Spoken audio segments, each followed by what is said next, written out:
We are recording. Now, who would like to recap? How did we start? Oh my gosh. I think we started by planning where we were going to go, which was basically, oh, we gotta go to Pirate Town. We gotta go to Pirate Town. And it was, last we saw, messed up because Kalain was getting kicked out of there. But that's where the Wave Cleaver is. So we have the supplies, and we have the Crown of Stars. Crown of Stars. Is that what Storms. it was called? Storms. Storms. Blah. I'm getting confused with the 7th level spell. Crown of Storms, and we needed the Wave Cleaver, and then it all comes together in when Kalain's awesome, is the idea. We'll see how that does or doesn't happen. So we went there, and the place was great and fantastic and built up, and there's a giant-ass bird there.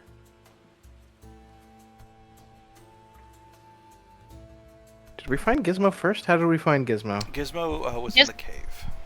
Yeah, Gizmo, we found him when Oh. Snaffle turned over in his sleep. Literally, Snaffle was cuddling him, yeah. It was used as a pillow. Yep. A clanky metal pillow. Perfect for Snaffle, I guess. Yep. Just, you get those, firm to soft pillows. It was metal. Found Gizmo, and he was super eager to assist. How can I assist you? And so I we found went nothing off. like that. You don't, actually. I'm awful at accents, it is known. Yeah, and they were doing great. And we walked in, and there was some kind of stuff happening. There was a guy who was trying to work up the courage to talk to 2 harpies, which was odd. And I think Marlene had a conversation with him, about how to She impress tried to give birds. him advice. He took it the wrong way. Yep. So he ran out and got some feathers and got mega beat up by by the big bird. And in the meantime, Gizmo fed them, and so got their attention, because that's all some hangry birds needed was some food. And this guy got really, really upset and challenged to a dance-off, which Gizmo promptly won by doing the robot worm to disco. It is known. We kind of talked around about who would have the Wave Cleaver, and we were greeted by Tariff. Terry? Harry Tariff. the Tariff. Something. I forget what his last name is. Like Taramuchi or something. Yeah. And he's like, I have everything. Everything's good. Don't piss off the bird. What could I possibly want? I want for nothing. And so we Marlene struck a deal of getting him something he doesn't know that he doesn't know that he wants. He said, sure. Kinda. In essence, we're now going to go look for another cool magic item. Yep. To trade. And so we were sent to, after inquiring where would be a good place to go, what was the name of the island that we're going to? Sentinel. Sentinel Bulwark. Island. Yeah, Okay. Bulwark Island, actually. My bad. Bulwark Island. Yes. And for our adventurous snails, it was the first time being here, but it wasn't the first time that the players have been here. And there was a harp and a demon lady. What was her name? Or what was her... Real quick, does anybody else want to take over? Because it's mostly been Coop.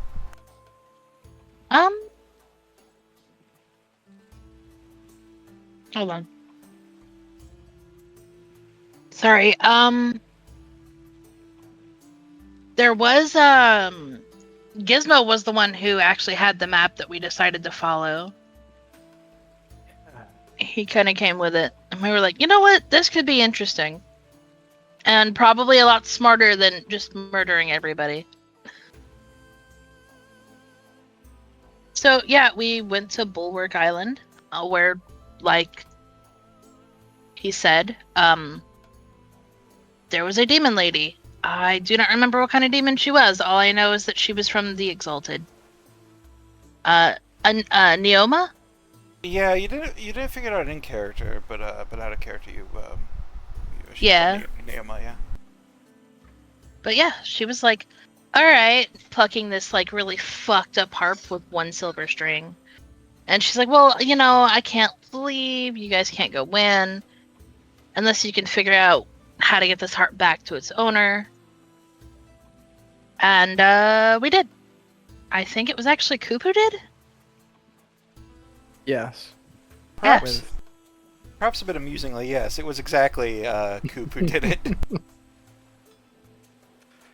Full Put all the circle. effort into that. Yep. Yeah, we really did put a lot of effort into that. Lost my Stoda good luck for it, but it was. Yeah, worth we it. told her we just need a few hours in the temple, and she's like, all right, well, I'll just take a nap. Honestly, this girl should be in the club, I honestly think, but like, whatever she wants to do, I guess. Promise to look over the stuff here. I promise that she's breaking. It was kind of implied, or directly said, that the her demon friend that she's looking out for is Ziggy. Mhm.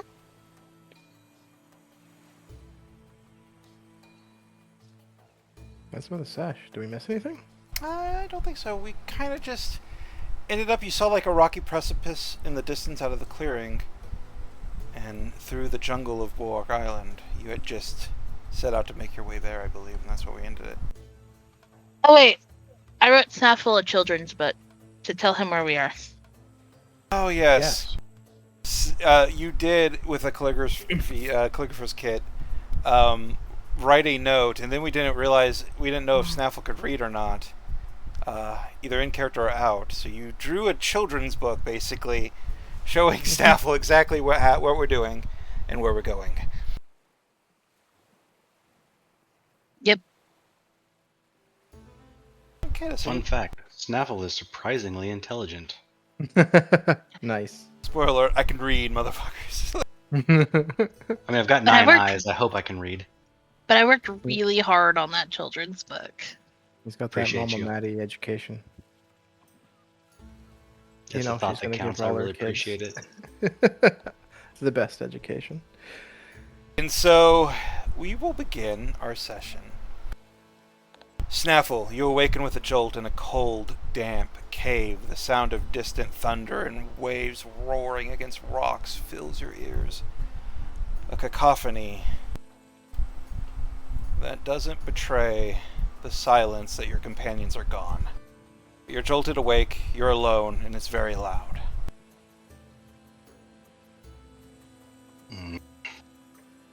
Now, where'd everybody go? You feel a gentle weight on your chest.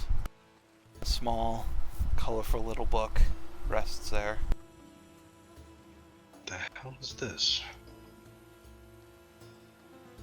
It is Begins rifling through it. Yeah, it is done in Marlene's handwriting. A handwriting I feel like you would recognize. Feel free to correct me if I am wrong. But it's Marlene's handwriting, and it's lovingly drawn pictures showing the gang sailing a ship to Pirate Town to negotiate, for the Wave Cleaver. And then them returning, picking up some stuff, and then going to another island south. And you know enough of this place to know that there's really only one island south, and that is Bulwark Island, the largest island in the reef.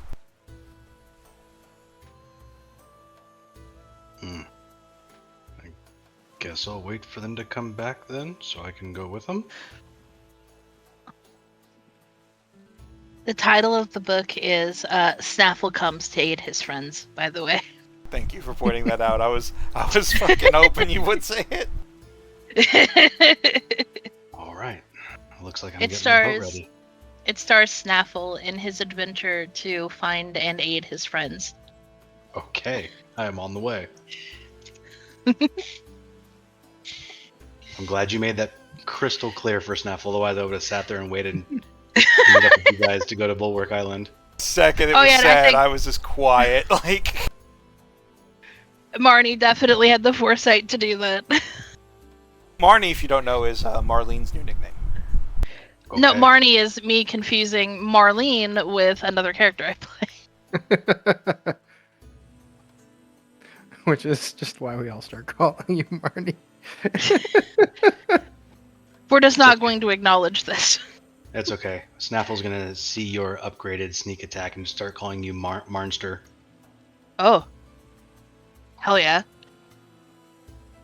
All right. Snaffle, you've got all your supplies, you've got your gear, your shiny new rapier, and they left you the coffin boat, shaky as it is. So do you jump into the boat and go and save your friends? Gonna try. Alright. Now, you can't fail this roll, but the results will determine how I narrate your arrival. So go ahead and give me a navigation check, please. If you don't have it, an intelligence check will do. Looks like it's gonna be intelligence. Starting off with the 12. We're back to 12, baby. Alright. Hell yeah. The theme of this campaign, or just pretty much, I guess, any game that we're in now is just 12s. Alright. So, Snaffle, you jump into the coffin boat, grab whatever bit of broken wood passes an oar, and begin to paddle your way south towards Bulwark Island. Meanwhile, to the rest of our group who have just finished up convincing a strange purple woman wearing only jewelry to take a 2 to 4 hour nap, you hear a buzzing sound in the distance. Coop, you had the highest perception in the last session, if I recall correctly, so I'll go and pass this off to you. You hear a buzzing and a crashing as if something heavy is just plowing their way through the jungle. Anyone else hear that? I didn't hear anything. I It's hear like nothing. like a droning, man. Like a bee? A buzzy bee? Bzz. Maybe demon bees? God, I hope not. That's just a mosquito. Ooh, if they have honey, then we can easily fix any sore throats on the island. The crashing gets louder in the distance, Oh. and by distance I mean about 120 feet away. You see a whole ass palm tree just get knocked over to the side, Is it coming directly at us? coming directly for you. Oh, we should get out of the way. Oh, golly. Yep. Oh, man. Agreed. I'm gonna go into a rolling dodge. Could everybody give me a dexterity saving throw, please? Oh, yeah, Alright. my best save. Okay. Calm down. So, you hear this rumbling. Immediately, Marlene just like starts combat rolling away. Coop just shuffles out. Gizmo, twirling and whirling, somehow gets out of the way of this massive creature as you all watch as Snaffle, a beehive stuck on one of his eye stalks, just runs, and quote-unquote runs, slimes into the clearing, being chased by a swarm of angry bees. Bro. Uh-oh. Oh my. Are you in need of assistance? I think we need a net. Does anybody have a net? Hold on. Looks in his inventory. I do not have a net. I don't have a net either, man. I have a robe. Will that work? Just get the damn hive off my eye, please.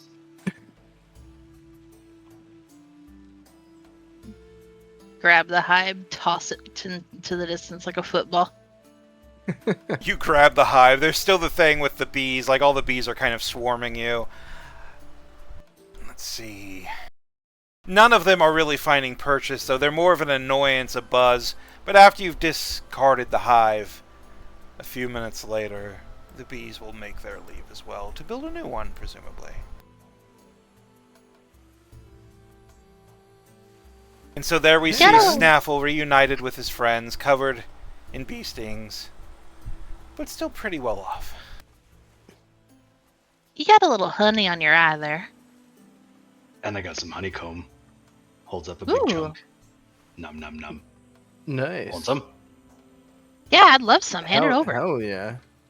Here you go. Oh, by the way, this is Gizmo. He's a helpful little robot guy. Hello there, I am Gizmo. Are you in need of assistance? You look like you need assistance. Looks you up and down. Quick side note, you sound like Baymax, and I love it. I know, right? Well, you're a strange one, but I'm okay. I am Gizmo. You do not look okay, but I will take your word for it.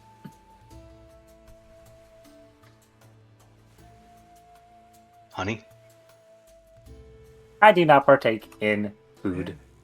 He but he wants it for the throat saving thing, right? Ah, yes. It is a good medicine for throat pain. Kind of slowly hands it over anyways, like, okay. Snaffle, Thank you for realize... this gift.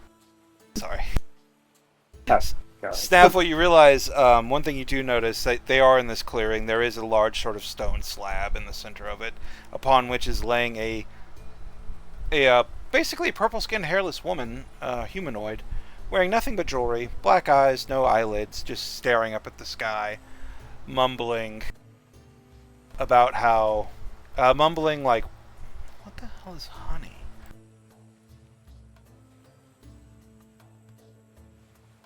This is another one of y'all's friends. Yeah, we should get going into the tomb thingy. She's only like that for a couple hours before she'll. You have Yes. two, darlings. 2 hours. Oh, you said 2 to 4. Minimum She's 2. a couple. Maximum 4. All You right, are where we breaking going? into her. You are breaking into her home, I don't Don't word it like that. but it is the truth. It's All right, not- in the I don't business. actually live there. Oh, bodies. We are breaking into a ruin. All right. We're exploring the ruin. Now come on, let's go before we waste any more time. Yeah. All right. Agreed. Show me the way. We're making trails. By the way, what happens when she wakes up? I don't know. We die. In the distance, you just hear. Four eye stalks turn. What?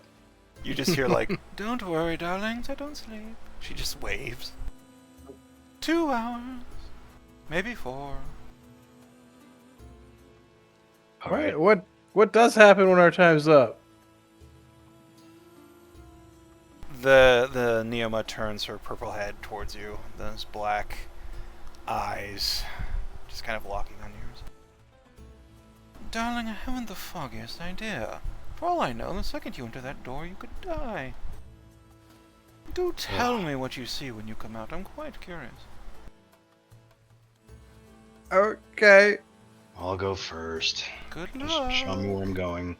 Maybe Marnie should go first and look for, traps and stuff that will disintegrate you into powder. Or make you escargot.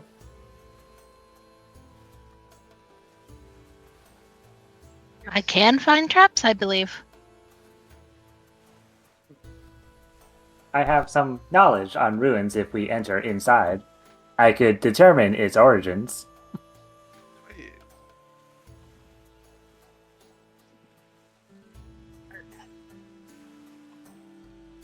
Meanwhile, the Neoma is just over there humming the theme to TikTok.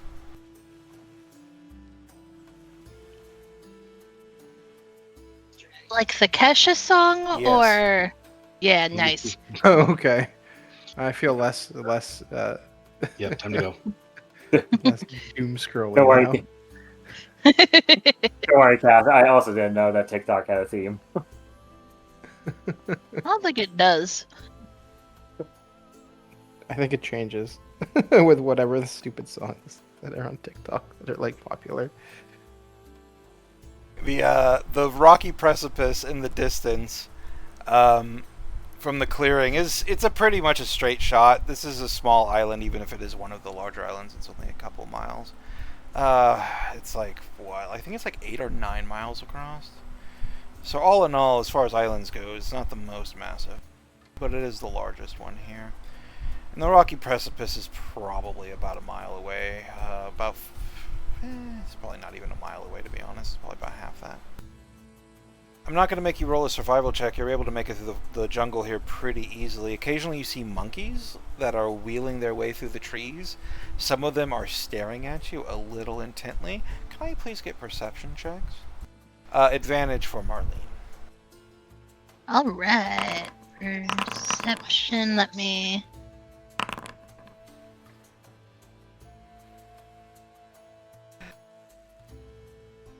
Everything does seem to be balancing out after Pathfinder 2 weeks ago, so that's good. Gizmo sees plenty of opportunities to provide resistance, followed only by Coop. Because these monkeys are essentially trying to steal everything they have from you. As you're walking by them, they're reaching into bags. Like, you have to eye these things like pretty seriously to get them to leave you alone. They're very aggressive and they're very handsy, and they're trying to rob everything you have. Bad Hey, monkeys. man. Bad monkey, stop that. They make really loud, obnoxious monkey noises at you when you try to admonish them. You know what? Yeah. Ooh, back at you too. You know what? It'd be really funny if we just distracted them with a giant pile of bananas. Nice. Where are we gonna get a giant pile of bananas from? I'm gonna cast Silent Image. Snailian image? Yeah, I'm Oh, yeah. casting Snailian Image. Yeah. And just making a huge pile of like bananas off in the distance, just far enough where they'd have to run for it. Alright, we're using the whole last spell slot. Okay, so just like immediately in the distance, just a pile of bananas. In eyesight, where they can see it, I presume, but far enough away Yeah. that they're going to make a beeline for it. Yeah. They like are about 60 very feet. focused on you. So how are you drawing attention to it? Because I don't think this doesn't make sound, does it? No. So let me see. I'll roll perception checks for them with advantage. It's bananas, and they are Be like, hey, look at that over there. I'll point to it.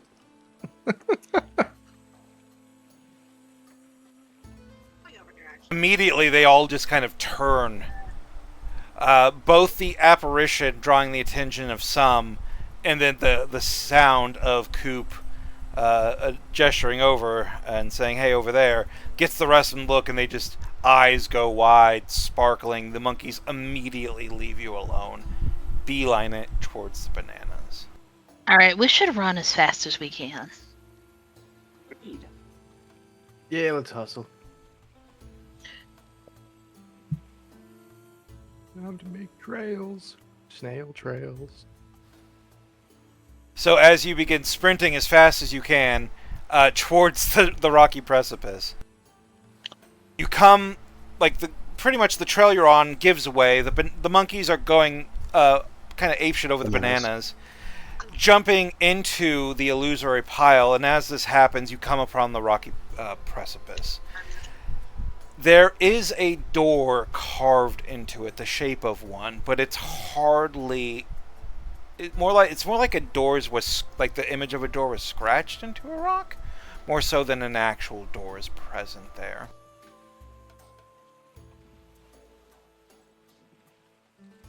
Yeah, you could say they're going bananas. Oh,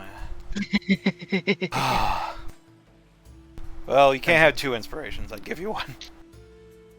It's like, give yourself inspiration, DM. Give yourself inspiration. To be fair, I didn't have inspiration, I don't think, so.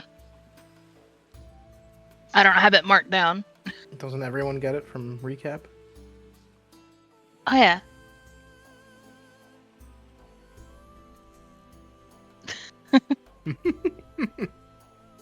Right. But anyway, Door.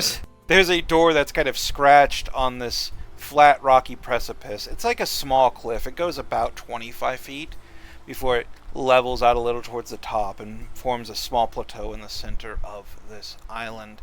In the center of this scratching, this like these scratches in the shape of a door, is text. Does anybody here read Celestial?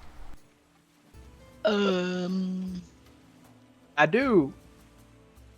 I don't even know what languages I speak. Oh, we went over that last week. Never We mind. did. I don't. Yeah. I just never put them on my sheet. Yep. I speak Common, Draconic, and Celestial.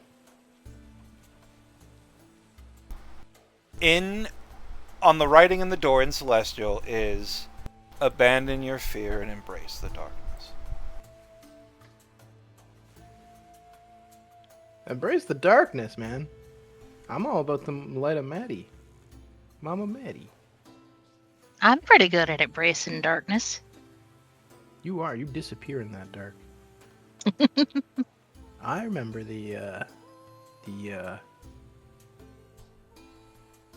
oh god, that like Madeline monster with all the corpses. Yeah.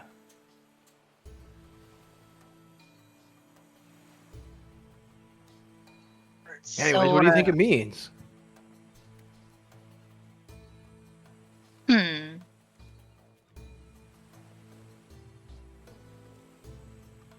Could we get it written Maybe. down, or is that what you're working on? Oh yeah, I'll be right down. Yeah. Maybe we do not rely on light sources to see while in here. That would suck. Yeah, I'm blind in the dark, ironically. So am I. Yep. When I do not turn on my headlights, I cannot see anything. Abandon your fear and embrace the darkness. Oh god, that just brings up a very old meme. I cast magic missile at what? The dark. At the darkness.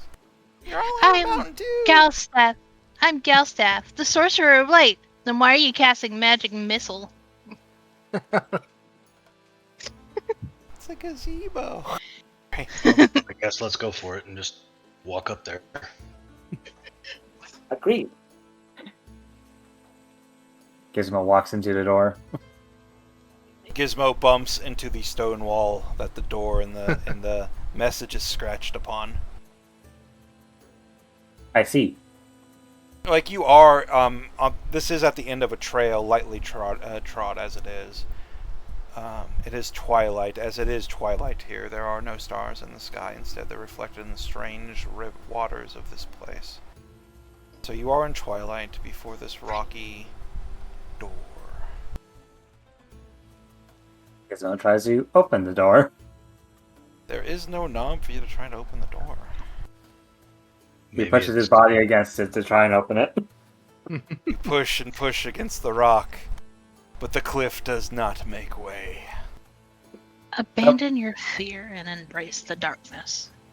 Funny enough, maybe it is kind of like the Lord of the Rings door. It requires like a password. Yeah, you just speak fear and enter. Or courage. True. Does anyone have a way of making darkness? Maybe that's the answer. I mean, what if we closed our eyes? That'll make darkness. Alright, I'm gonna close my stalks and walk right in. Alright, Bradley Coop, you close your eye stalks. Yep. And you begin walking towards the door. What are the others Hell yeah. doing as Coop walks towards the door? I'm gonna see if it works. I want to watch. Gizmo's also observing. Coop I'll follow suit. Coop closes his eyes and begins walking towards the door. There's a terrible moment just when you think something's going to happen, and then his face slams into the rock at a walking speed. Nope, that wasn't it, guys.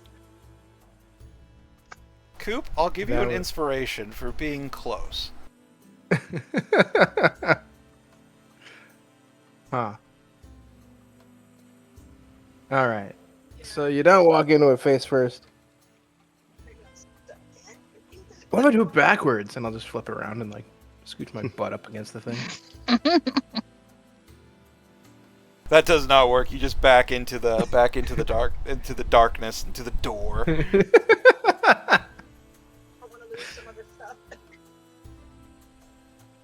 All right. I have a thought. So like that spot right Is any of us particularly afraid of heights? Kind of. Particularly.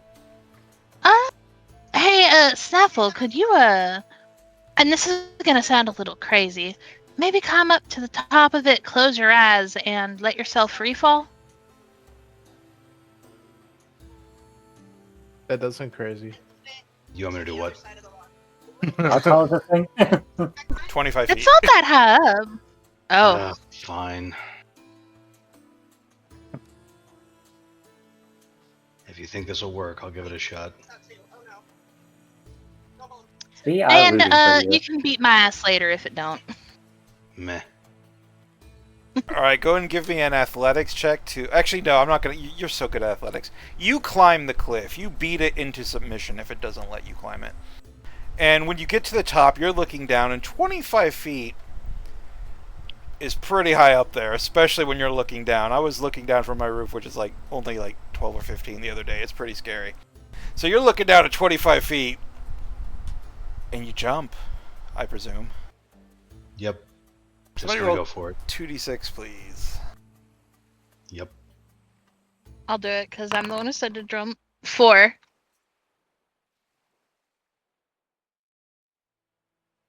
The dice were kind. Very. So you you jump off the top of this precipice. The wind blows through your eye stalks. You're free. It's like you're flying. And then you hit the ground. All of the wind is knocked out of you. You're gasping for air. And prone. Yeah. Right in front of Yeah. Marlene. I told you that didn't seem like a good idea. Yeah, no, I'm sorry. That was I don't know what I expected.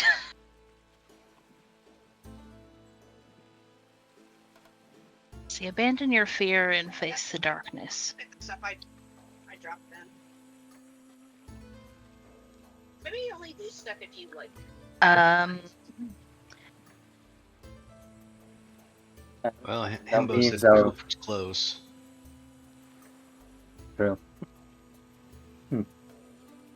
For Maybe those of you who we- are perceptive, you just see a Neoma, like, sitting in a clearing, like, watching you from, like, half a mile away. It's not half a mile. It's like, I think it was like 500 feet or something like that.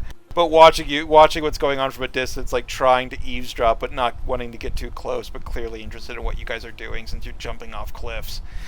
Well, but Starting to realize we're not the smartest bunch, even though some of us have high int. This 18 inches all book knowledge. None of this. I cannot. Maybe we all close our eyes and walk into the wall. That's What if we just touch it and close our eyes? That's kind of what I was thinking. Let's find our courage. All right. I forgot about this. Also, significant other is playing Stardew with a friend in the background, so if you hear that, Angry Stardew noises. It was that was more like excited Stardew noises. He Very- Take your sounded damn very strawberries!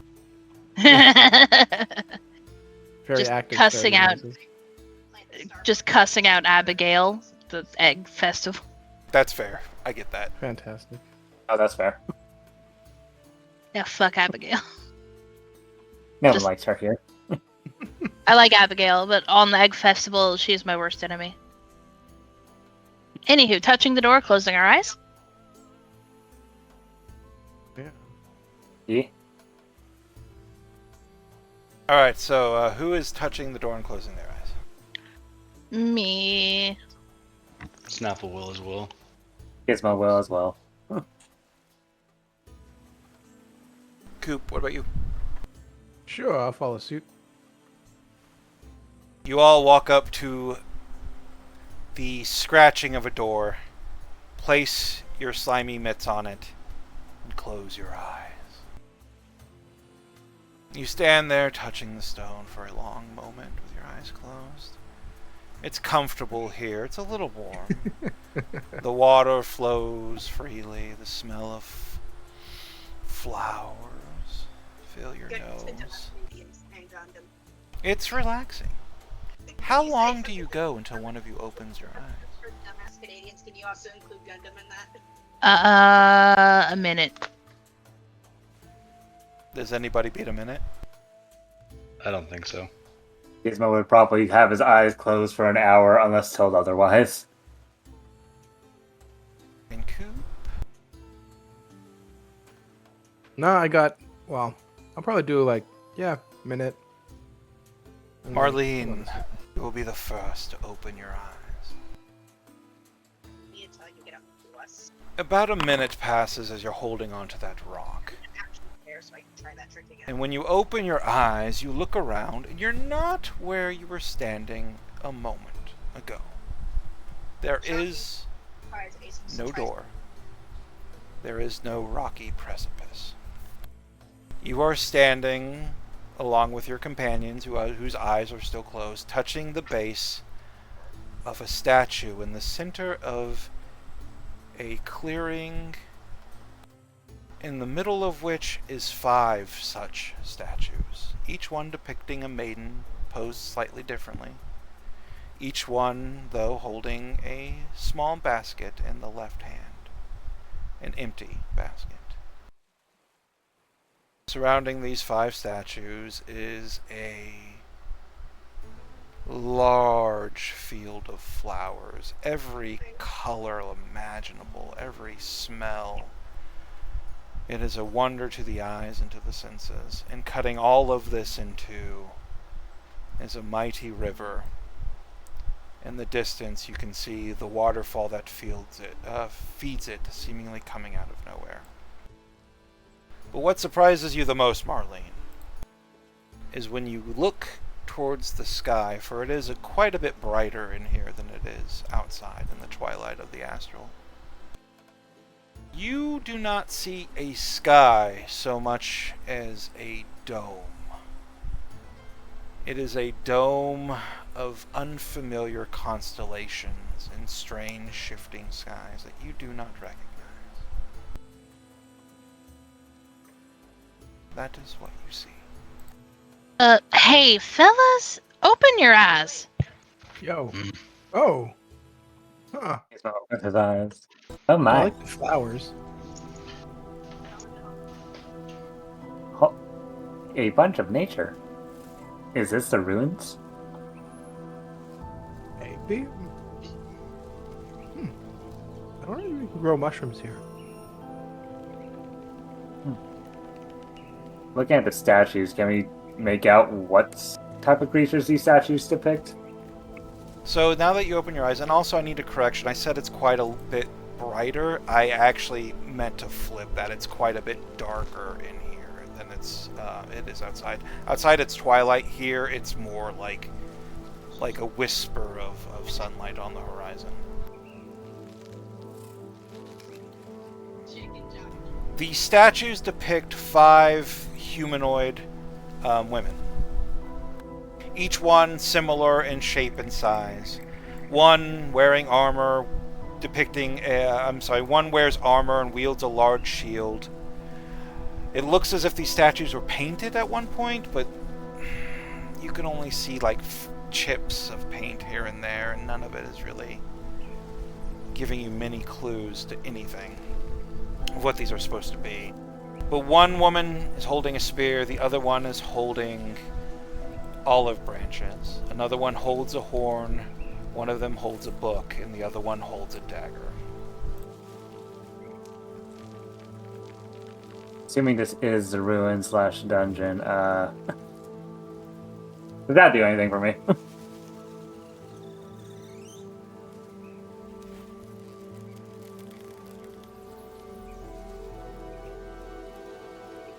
Is anybody else looking around?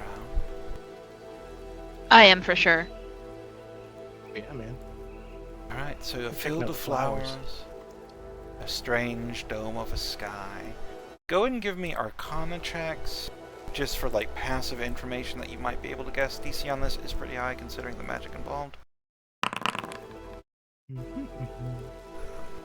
It's going to take more than a 5 and a 7. Okay. Don't forget to reroll your 1. You do have a... You are... Oh yeah, I do. Yeah. Oh god. There we go. The dice tell a story. There it is. Pathfinder 2! This is when Concussion dies. So if it helps, you're never gonna guess how lucky we were yesterday during Pathfinder 2 because we did pretty fucking good. So nobody quite nailed it. Does anybody want to use inspiration? I'm not gonna risk it. Somebody else can. I don't have anything in Arcana really, so probably wouldn't be super helpful. I don't know if I have inspiration, but I could. I have a +10, so.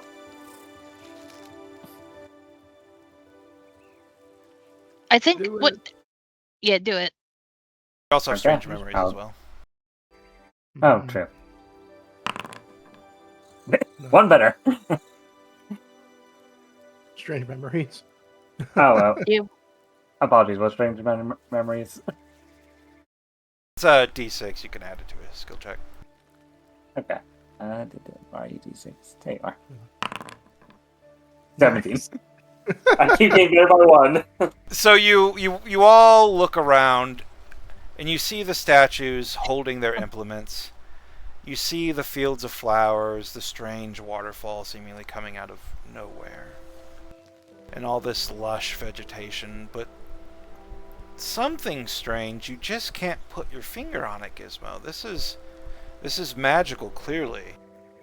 But you don't recognize any of the star patterns, and you don't recognize the magic at work here. Guessing my background stuff doesn't do me any favors either. Not this particular time. Just because of the rarity of things involved.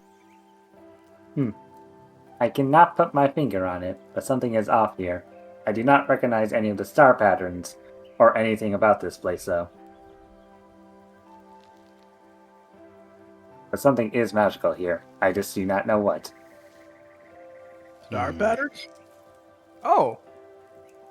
That's the sky, not a sky. Where are we? Bro, we're far from home, and I thought we were far from home already. Maybe we are home. Or what you guys call home. Not even close. The sky would be Very bright. It's another dream. I don't want to be dreaming right now. Did we fall asleep on the stone? I don't think so. My eyes closed for a long time, and you know.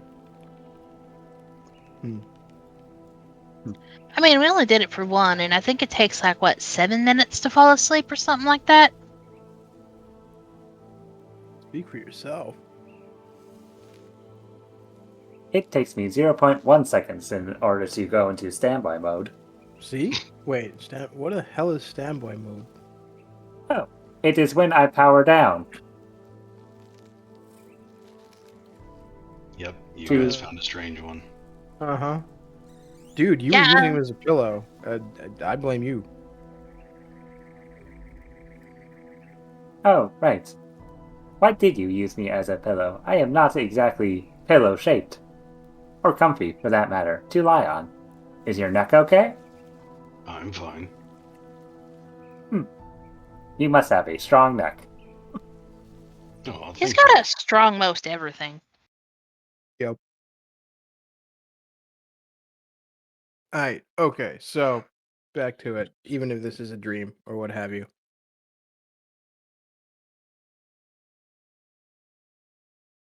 What do we do now? I guess let's Well- take a look around and see what we find. Yeah. So something's going to happen like the moment you say, what do we do now? Because it's too perfect. Oh, good. Maybe there's another puzzle to solve with these maidens. Real quick. So the second you say, well, what do we do now? You will hear a voice. It will seemingly come from everywhere around you at the same time. That being said, it is not a loud or domineering thing. It is conversational in tone. Who wants to see Ace topless? Now you're going to tell me why you've entered the Tomb of Night, uninvited. Yeah, well, he's not in the game, unfortunately. Well, shit. Oh wait. Oh wait. You'll get it when you get here. Oh. Apologies. We were informed this was the Tomb of Stars. That is true. Well, I mean, never mind. Yeah, I thought this was the Tomb of Stars, not the Tomb of Night. Or did it go over a name change or something? Names change, are lost. But this is the Tomb of Night. Now what brings you here uninvited? I have just moments. Do we gotta be honest? Might as well. Like he's Treasure. orange and yellow and Yeah, he has a Yeah. lot of the place. We need an impressive treasure to trade for another treasure so that we can get home. No, it's not because We really just want to go home. I want to hug my mama. Ah, so you've come to rob this place. Then as the Guardian, I must advise you not to do that. Wait, I thought the guardian was the person that's sleeping outside. I think she's the babysitter. There is no Well, not House sleeping sitter? outside. I don't know. Are you the person that had the harp? I do not know what you speak of. Nope.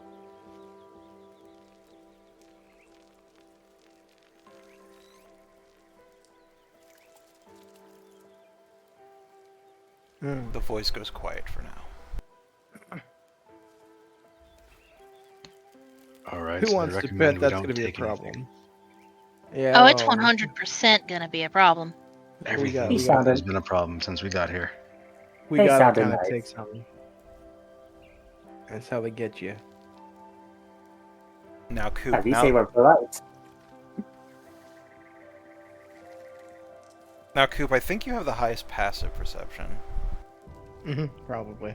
So I'm just gonna give it to you, but you do notice, and you're also the only one who could read Celestial, so that also kind of helps. But you do notice at the base of each of the statues is a single word. Oh, statues have words on them. What's this one say? I'll walk up to Dagger one. I'll just list them. Okay, so Sure. I'll tell you then. I'll listen. The dagger is endings.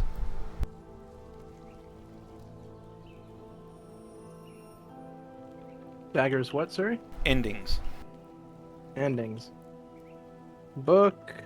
The book is secrets. A book of secrets. Where are you, Tolman? Do we need you? Spear? Yeah, I know, right? The spear is war. Or horn? Sorry, 1 second. The horn is journeys. Dreams? Journeys. Journeys. Alright. And then the olive branches. Serenity.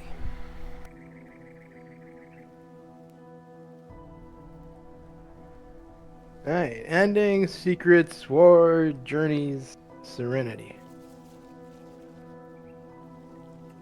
Does Coop know anything about outside religions? It's all just Mama Maddie, right? Go ahead and give me That a really religion won't check. Maddie. Because you're very, very good at religion, and I feel like you'd probably have I am known. very good at religion. Yeah. So I probably like studied other religions just to make sure Maddie was the right one. And she was the right one.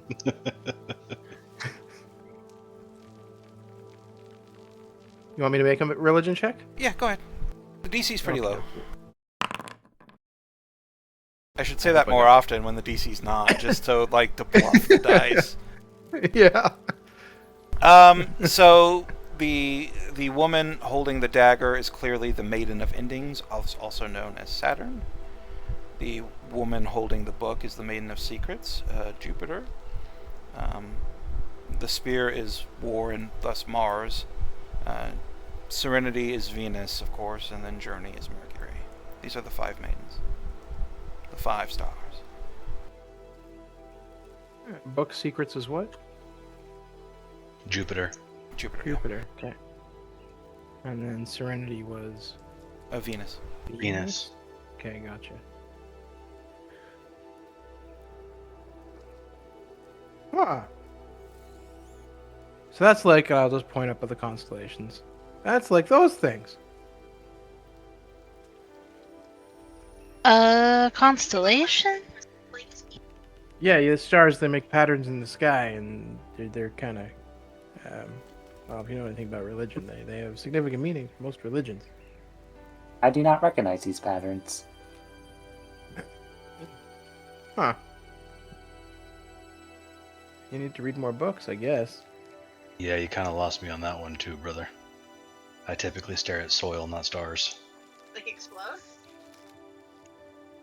Hey, I have read many books, in fact, just none on religion.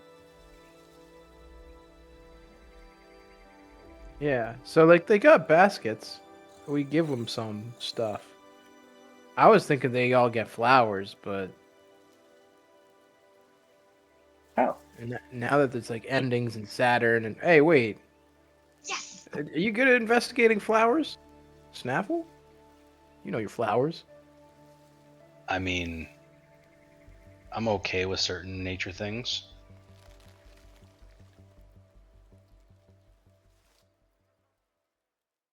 Should we investigate the can of flowers? See if like there's any flowers that relate to like endings or war or Sure. Can certainly try. yeah.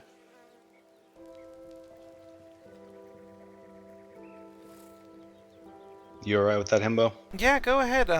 What skill check would that be? Let's see. I was kind of thinking nature to see if like I recognize the flowers to see if there's any possible relation. That does make the most sense, so go ahead and give me a nature check.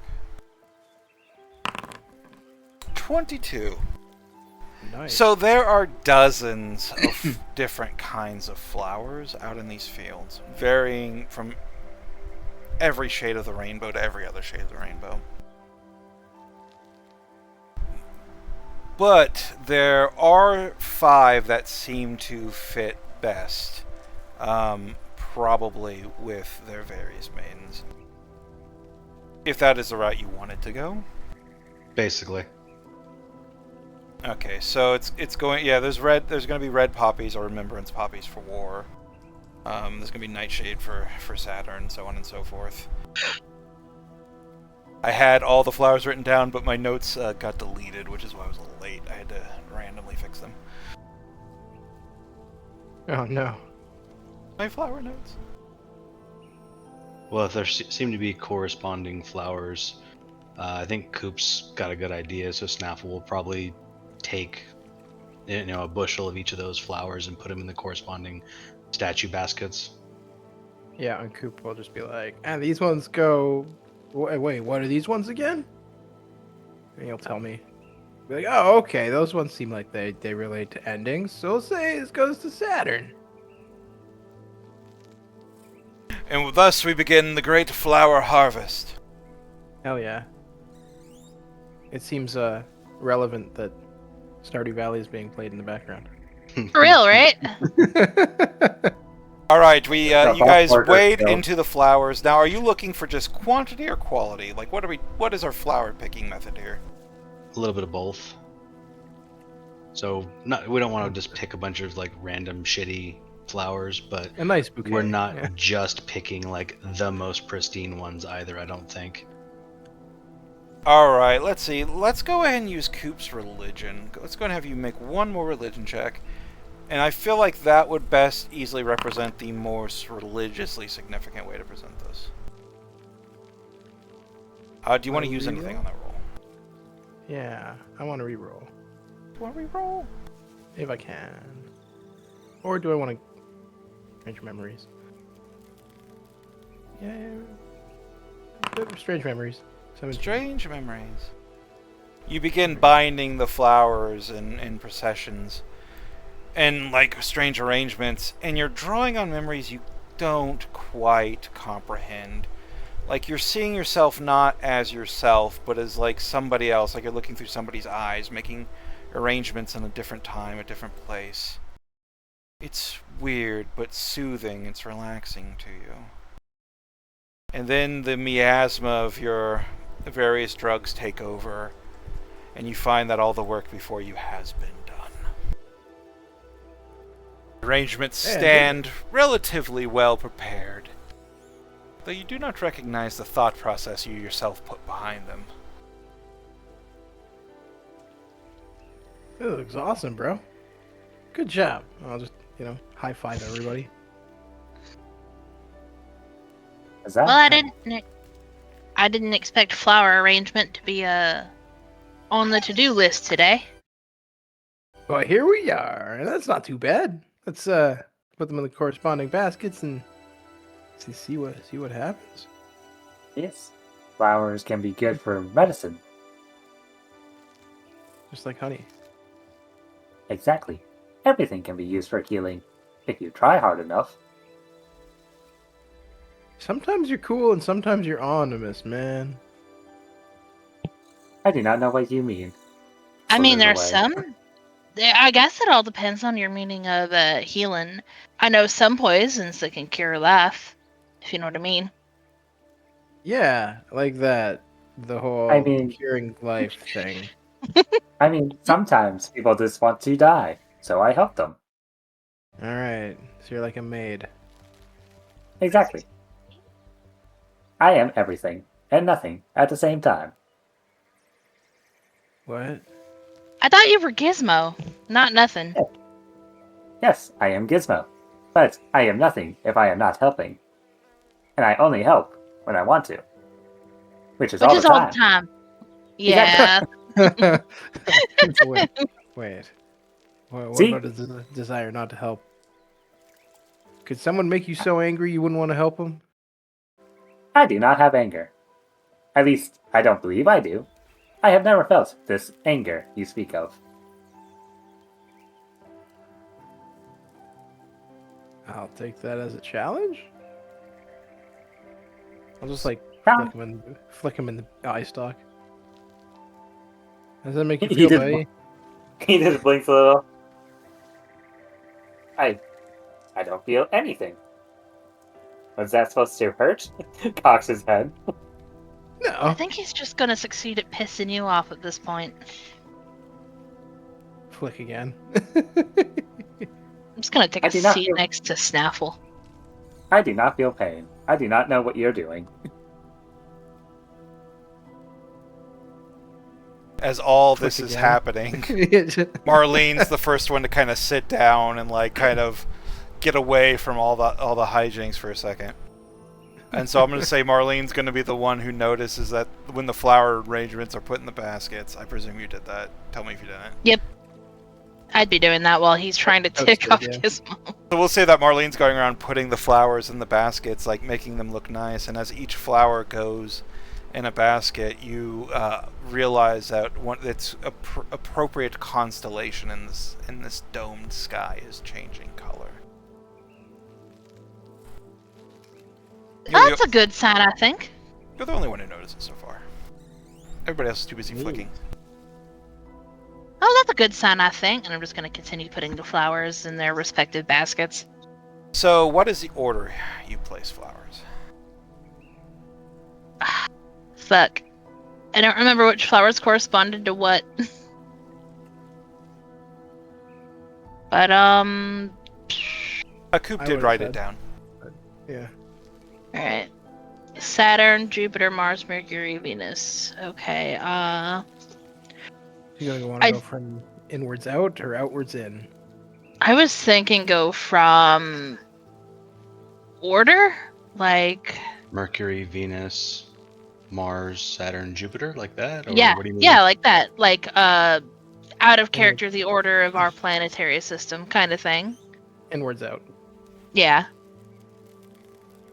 So in this setting, they're stars, not planets. Well, that's why I said out of But character. if you want to go that way, sure. So Mercury, Venus. So it'd be Mercury, Venus, Mars, Jupiter, Saturn, I believe. Yep. Okay. You place the flowers. First the yellow, and then the blue, then the red, then the green, and finally the violet. 5 basically stone obelisks begin to rise from the ground in this very short place you found, this very small place you found yourself in. Like, the fields are large fields of flowers, but as far as like geography goes, this is a pretty small place. Each one in a position against the outer side of the dome. Each one of these obelisks raises on the outer edge of the dome, underneath the constellation associated with the maiden that you had placed the flowers in. So one obelisk under Mars, and these obelisks flare with some kind of magic. Shut up. And a portal opens in front of each one, the color of the portal corresponding to the color of the flower you placed in the basket.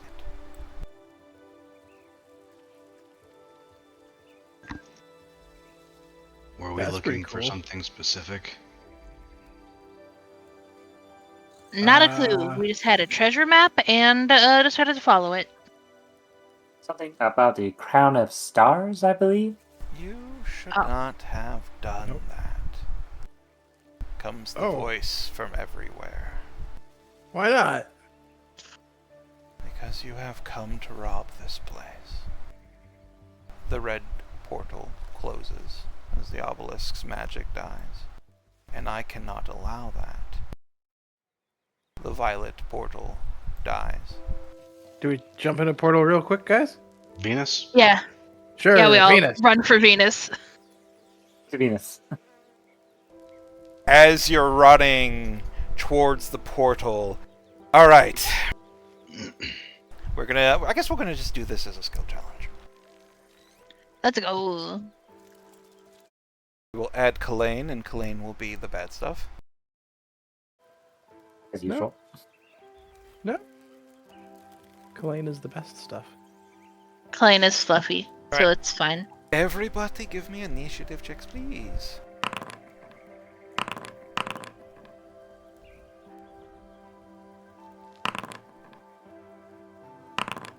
Oh, it's so convenient when I actually go first or last. Yeah. Oh man, I'm going first. Mm. All right.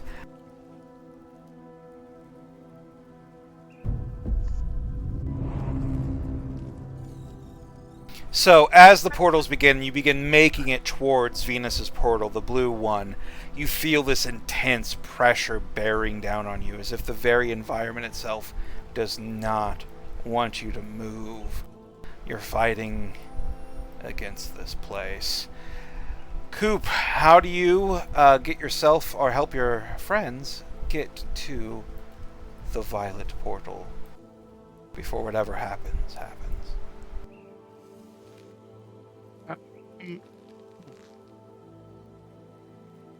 Can I kind of...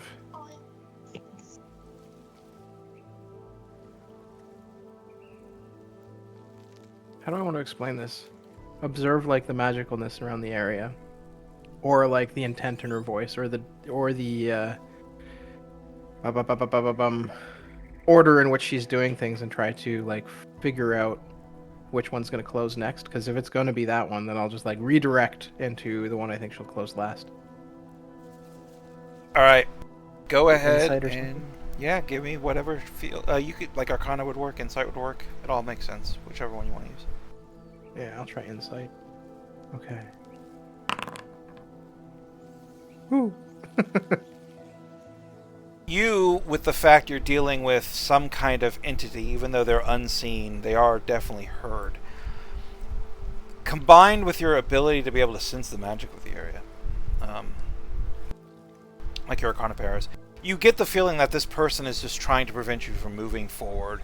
It's cutting off what it feels are the most perhaps valuable places, or the places it wants to protect the most. At least that's what makes sense to you, right? You have a feeling that the next portal to close will not be the blue one. Okay, so I'll just yell at everybody. Keep towards the blue. The blue! The blue has no negative connotations in this campaign. Not at all. Especially not. Yeah. Oh my god.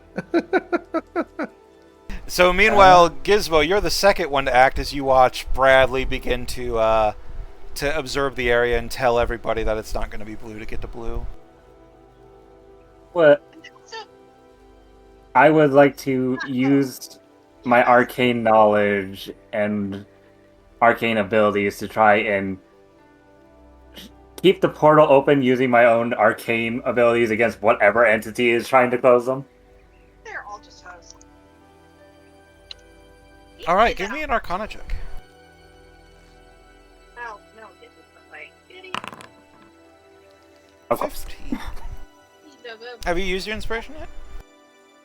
Yes, I did. On the last time I did an arcana check, okay. and I got one better. I always gotta ask. Okay. So you're looking around and you manage to like fasten your magic to this portal, forcing it as hard as you can to remain open. Something is pushed, something mighty is pushing against it, almost overwhelming your ability to resist. But you hold on for just a little bit. The portal remains open. Baby. But meanwhile, Snaffle, Oh, let go. Hello. are you getting to the portal or aiding your friends in getting to the portal? Well, I know Marlene's pretty quick, so at this point, Snaffle would be grabbing Gizmo and Coop and literally dragging them as fast as he can. So while they're busy like doing the observations and all that stuff, you're just grabbing them by the collars and running? Yep. Alright, I know what you want to roll, so roll it. Yeah. Kind of the only thing I got going for me. Martial classes are not... usually don't get the most diverse skills, sadly. Yeah. You kind of have to take it or it screws you. Yeah. You're very good at it. You just, like, assuming they don't resist, you're able to just pick them up and just start going. Moving through the flowers, like leaving just a snail trail of slime over them as you head towards that blue portal that's beginning to flicker and spark red and violet as well. You're barely keeping it open, Gizmo. But meanwhile, Marlene. All right. Sorry, I was paying attention, but I got a message from the dungeon master that was running my Curse of Strahd game, and then the Wild Beyond the Witchlight one before he had to cancel. He got a new job, so we might jump back and do it tomorrow, so I'm excited. Sorry about that. So I think Marlene will make a break for it. She will try to jump towards where Gizmo is trying to keep things open. So acrobatics. Yeah, go ahead. Go and roll it. I'm gonna use inspiration. 15. So through physical ability, sheer will, magical insight, and sheer magical might, our group of heroes is able to hold the portal open as this magical pressure pushes down and washes over this entire space, whatever it is. The friction in the air grows louder, like it's almost grinding. You can hear the air grinding against your ears. And then just as it's about to give out, as darkness is starting to creep into the edge of your vision, you're through the portal, and you're falling through these magical currents of strangeness. We will now move on. Can I get saving throws from everyone, please? Charisma saving throws. Oh no. Uh-oh. Jeez. Oh, good. Oh, okay. Everybody passed. Oh, thank Yay. God. Wow, that was well, 2 12s in those rolls, so that's good. 2 natural Hell yeah. 12s. Natural 12s. That's the key thing. If they were unnatural, bad. So as this 13 or 14. thing is pushing onto you, you can feel it crushing your very, like, everything that makes you you. Whatever this guardian is, it possesses some very potent magical might. And you slip through its grips, falling through the air. You understand that there's no escaping this place. I'm the guardian. You'll have to face me eventually, if you want to get out with your misgotten wares. Know why?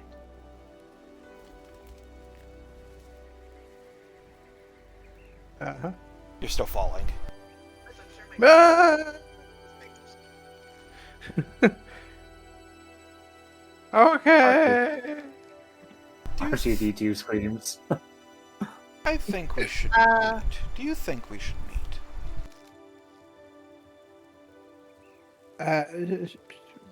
Sure.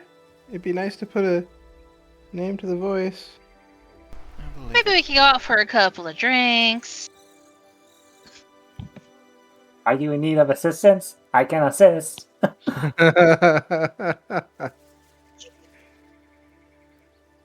Very well. Let us meet. So that was just a 1-round skill challenge. Mm-hmm.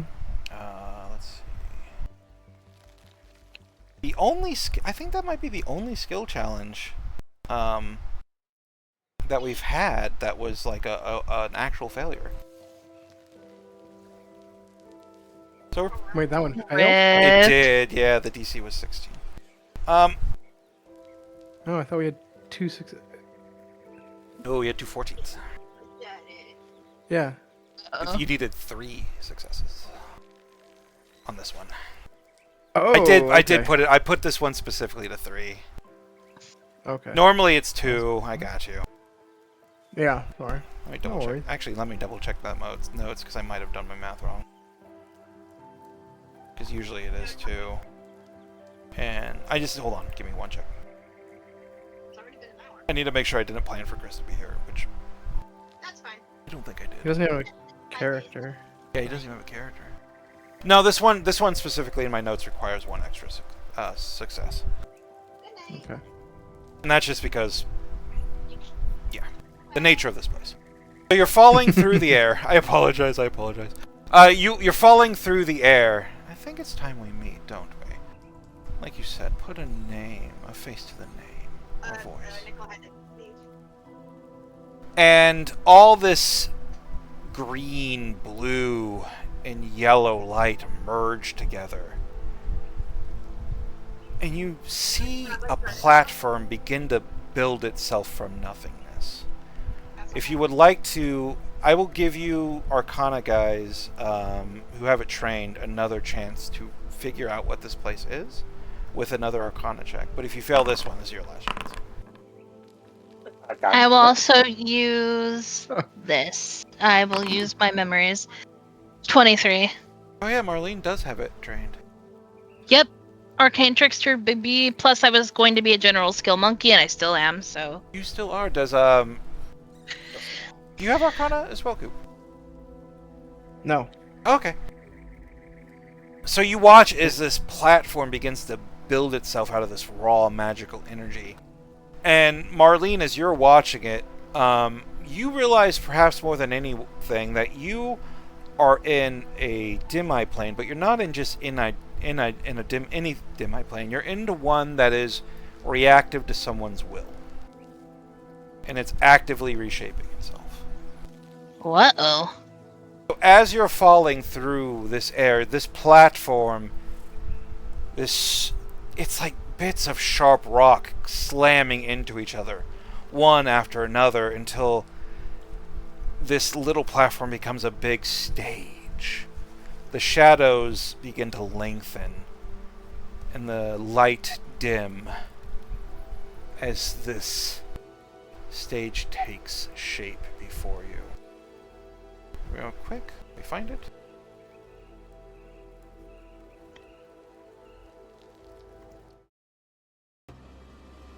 And you all land next to each other in a small crater. No damage is taken, but you are in a small divot in this pointy, sharp platform you found yourself in. These lengthy shadows seem to grow eyes, limbs, other distinctive features. And everywhere surrounding this platform is space. The star stuff of the astral, though this is not the liquid of the ethereal expanse, this is pure astral. I kind of forgot. Hold on. And then at the very end of the platform, very far away from you, definitely I think it's like 200 feet away from you, a large clawed paw reaches up and grabs the edge of the platform. And then a second, and a third, and a fourth. And about the time that we get to about the 11th arm, this shadowy, long thing has coiled itself up in the space beyond the platform. Wrong way. It looks as if a Shenlong had mated with a centipede and somehow been born of shadow. Two pink eyes stare at you. And so you can put a face to the voice. Those who have come to rob my master.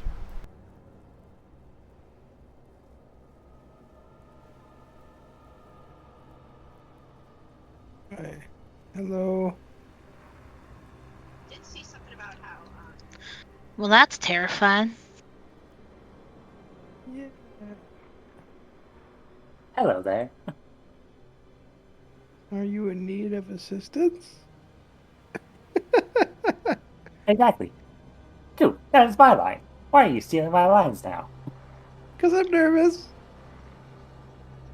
This strange, shadowy dragon centipede crawls forward.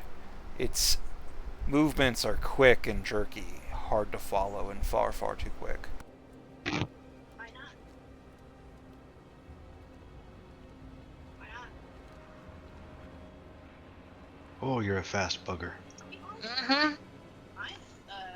So which of my master's Oh, artifacts have you come to claim?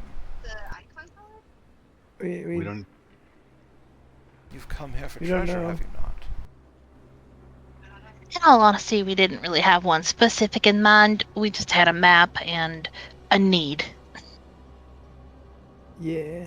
We don't even know what's here. So you entered the Tomb of Night without even knowing what's here. We're in a In plane fairness. we don't even know of. In fairness, we were under the impression this was the Tomb of Stars. So, there's that. Yeah, totally different, man, you know? Introduce yourselves. You stand before my court. I will have your names, and you will have mine. Snaffle. Hi. Up, Coop.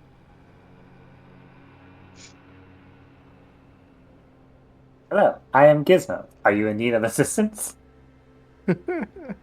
He does that all the time.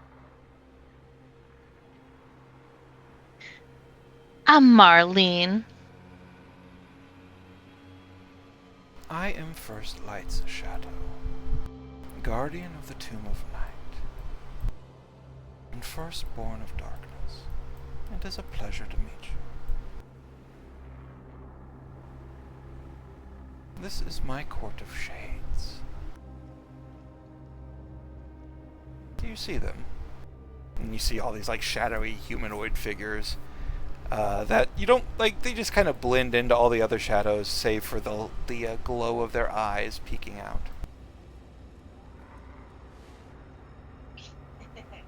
Yeah. Hello, Court. How's courtly things going? They don't speak common, and they don't speak aloud, but you will communicate with them soon. He's rebel. Oh, that's cute. Oh, because of the spice. That's cute. For you see, Okay. these are the spirits of the others who have entered and tried to rob this place. Oh. Great. This is my court of shades.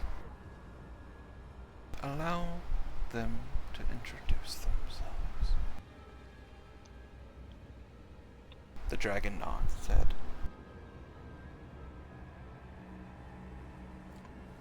Immediately, every single one of the shades' mouths opens in a silent scream. Roll initiative. Yep, that's about what I figured. Yep. Aw, shit. Here we go again. Are the shades are attacking us? Aw, shit. I will say this. I usually give these handouts. Holy moly. I don't know how this encounter will turn out. It'll be interesting. Let's fucking go. Look, 2 6s. Together you're 12. That's Right. true. Let's see what the Shade of Dawn goes on. Gizmo. Yeah, now he'll let me roll initiative. Alright, do the alert people want to do any swapping while we're here? I was going to ask if Kath wanted to swap with me. Okay. Yeah, Sure. yeah. I think a cleric going first at this point, or going sooner, probably a lot better. Depends. We'll see how it goes. Do you want me to go first? I'll go first. All right, yeah, I'll swap my 20 with your 6. You guys want bless? I imagine. Hashtag Hashtag bless. Mama Maddie's blessing upon ye. You know it. Yeah. I don't really need it as much as probably the others, but I wouldn't be against it.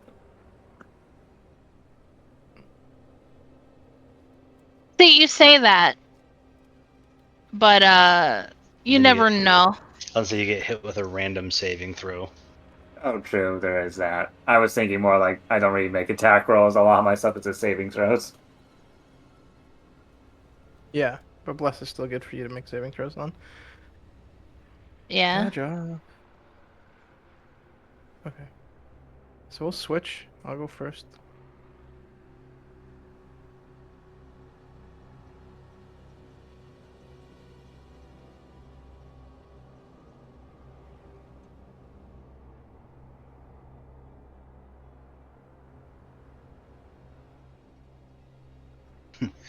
Side note, as a barbarian, I hate going last. Yeah. Does anybody else wanna? Oh, I can't. Yeah, Shit. you're good. You're good. No, you're good. It was probably a good call putting him first. I figured. Oh, cleric against undead. Go first. Yeah. Alright, Fair Coop. enough. You are surrounded by over a dozen of these shades, their mouths all open in silent screams, and you know that they are about to come charging, but you're faster. Through the grace of, I would say Maddie, but it's actually Marlene in this instant. Whee! Move back It's- there. Would Spirit Guardians be a good call? Oh, probably. I'm just Let's see asking. what- I don't know. Let's see what happens. First is a second level bless. Boop. You guys should all have bless. Ooh, that was interesting.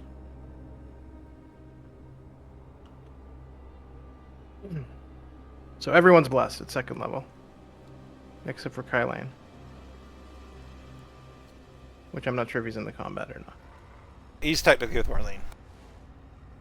Okay, yeah. Oh yes.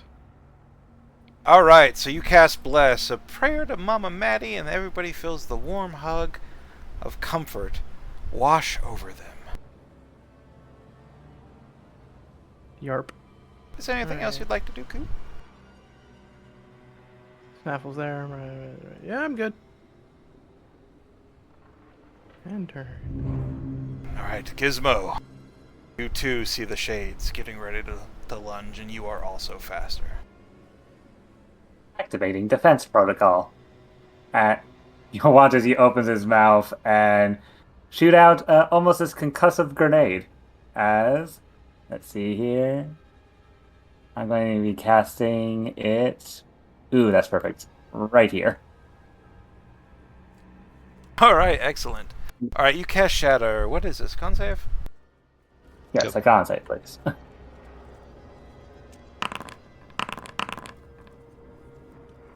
Well, one succeeds. And all three die. Please. So, yeah, just basically you shoot out what looks to be like a little concussion grenade. It explodes immediately, just a whomp of noise and chaos washes over this area. The shades immediately unravel as if they're shaken violently apart and dissipate into nothing.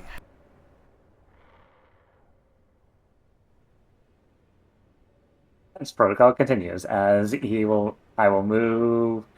And I'll just move here and end my turn next to Coop. You should have done more, I think, says First Light Shadow. Alright, these guys all have a movement of 40, and they fly. Shit.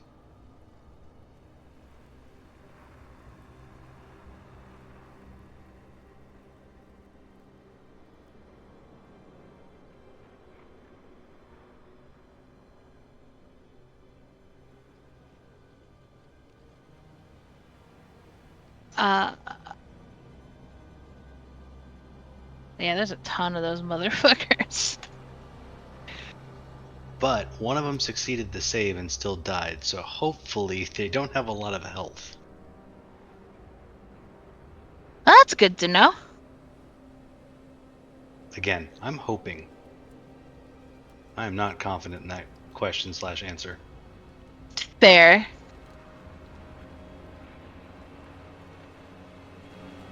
Oh yeah, we're getting surrounded real quick.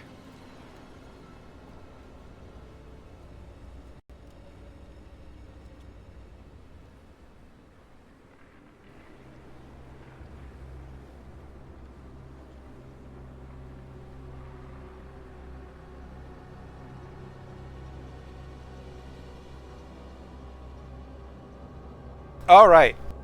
Marlene and Snaffle, you'll each be taking one attack. Okay. Alright. Alright, first attack.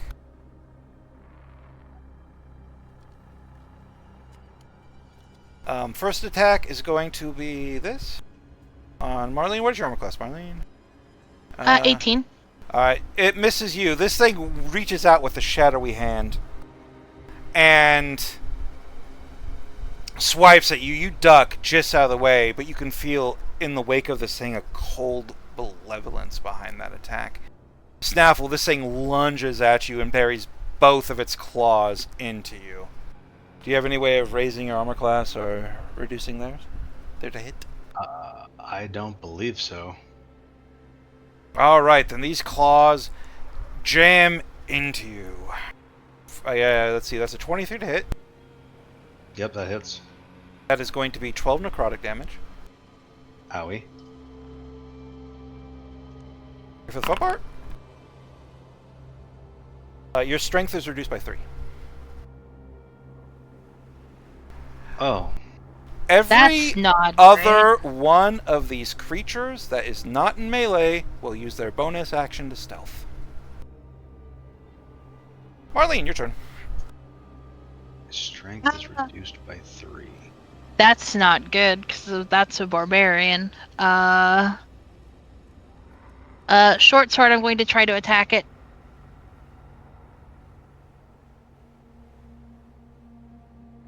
The one right in front of me, right here. Yep. Go ahead and roll to attack.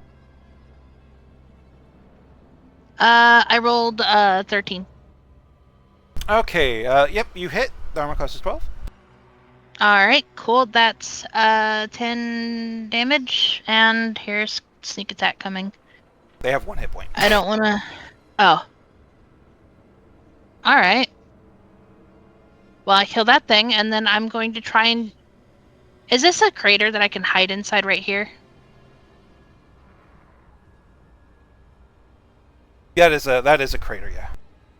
Yeah, I want to duck down in there and also stealth. Okay. Let's see, go and roll yourself. 18. Alright. And I go will on. be right back. Okay, Snaffle, it's your turn. You watch as Marlene easily dispatches the one next to her and jumps into a shadowed alcove. You lose sight of her, but it's your turn now. All right. You can feel your strength sapping from you as like your blood veins turn black and you can feel your life force like just escaping you as this thing attempts to turn you into one of it. Yeah, that's terrifying. So first things first, we're gonna rage, and then we're just gonna attack the one in front of me. This will not be reckless. You really don't want to give me an 14. advantage on 20 strength draining attacks? No, absolutely not. Now that I know that that's going to happen. So yeah, that'll be 14 for 11 damage. That hits and that does kill it. And you said all the rest of them decided to hide, right? They are all in stealth, yes. Okay, this is going to be the only time that anyone's ever seen Snaffle do this. He is going to retreat and wait. Because that is all I can do, since everything else is hidden. Alright, go and move your character to where it would go, and... Coop, it's your turn. You watch as this thing's rush forward, attack your friends, and they just seem to blend in with all the shadows, like they close their eyes and their mouths, and you just can't see where they are anymore. It's too dark. And you've also lost track of Marlene. You're also muted.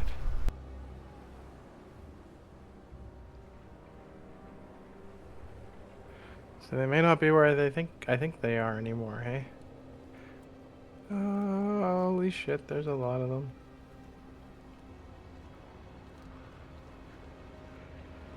Well, I'm gonna still do what I kind of saw. As they converged kind of from this way towards us. Mm-hmm.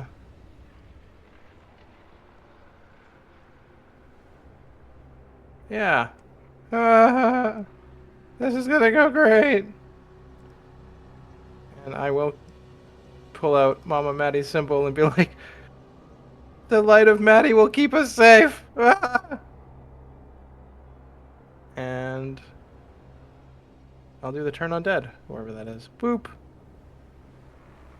Now, is this the one where you add damage to it as well?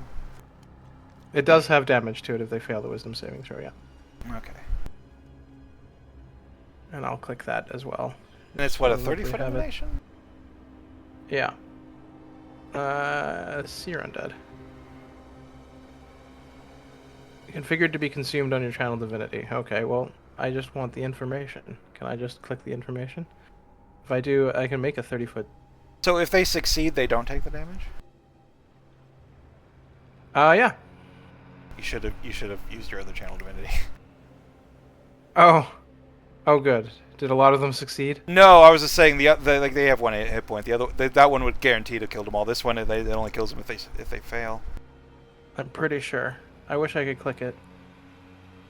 Whenever you use turn undead, you can roll a number, and each undead fails at saving, they're gonna take radiant damage equals total. The damage doesn't end the turn effect. Okay. So, you know. All right, what is the DC? 15 on you? I think it's 17 now. Oh, 17. Okay. Oof. So 2 people passed. People, quote unquote. Nobody else failed. Okay. I'll roll the d8s. Wow, awful roll. Okay. So yeah, like an emanation of just Maddie's love washes over everything, and you watch as some of the shadows are just dispersed and destroyed in the flash of this loving, kind light that emanates from you. And there are 2 nearby that don't seem affected by it. Like they look away, but they are not embracing the light as it were. Okay. That was 20 feet, so I still have 10 feet. Come back. 5, 10. 1, 2. There we go. Yep. Hopefully Gizmo can take care of them. Okay, Gizmo. You're watching as these things are flooding in. You could see like some of them were knocked, like they're hiding, they're blending with the shadows. But you could see that Coop had clearly destroyed some a moment ago. And now it's your turn to act. So I can't see. So I can only like see these 2 on the map right now. You can't see any of them. They're all hiding. Oh, okay. Well.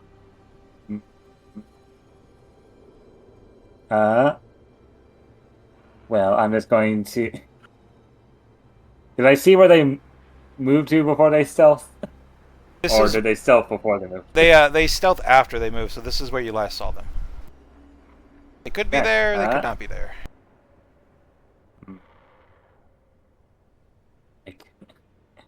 I could get them, or I could get the ones on the right. If they are there, though.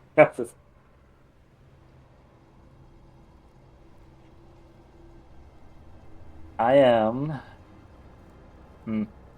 Defense protocol activate, and I'm going to do another one of these, and I'm just going to take a wild shot in the dark and hope they're still where they were last time as I shoot a concussive grenade in that direction.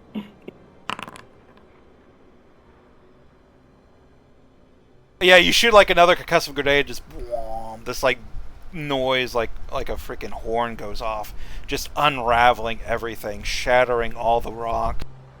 The shadows themselves seem to break apart, and you can see 3 sets of eyes are in fact destroyed. These guys, at least, seem to be exactly where you knew they'd be. With a shot in the dark, clearly. And I'm going to start moving 5, 10, 15, 20, 21. Getting over here. EOT. Just retreat. You do well to thin their numbers, but they will just keep coming, you know. There's no limit to them. There's as many as there are greedy people in the world. And with that, the shades continue to rush you. Coming out of stealth and moving. I'm back. Perfect timing. They're coming to kill us. Wonderful. Ah, shit. They're going for Coop. Ah, shit. They're coming for me. Yep. So I have a dumb question. Oh, that How one could long barely does make it to Wolves- Coop. how Oh long does that no. Wolf strength sap thing last?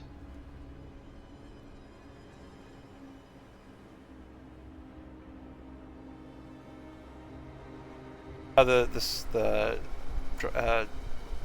strength train? Yeah. I think it's still long rest, but don't quote me on it.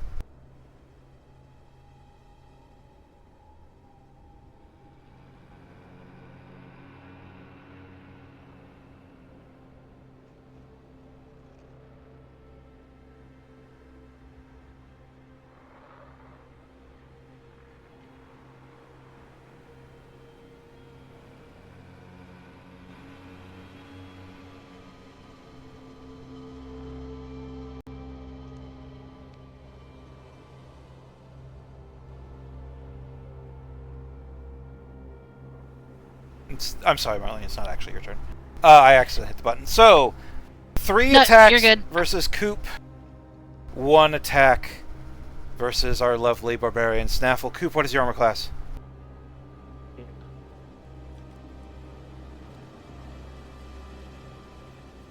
If there is one that hits, then I will warding flare. Okay, there is some hits. Oh, good.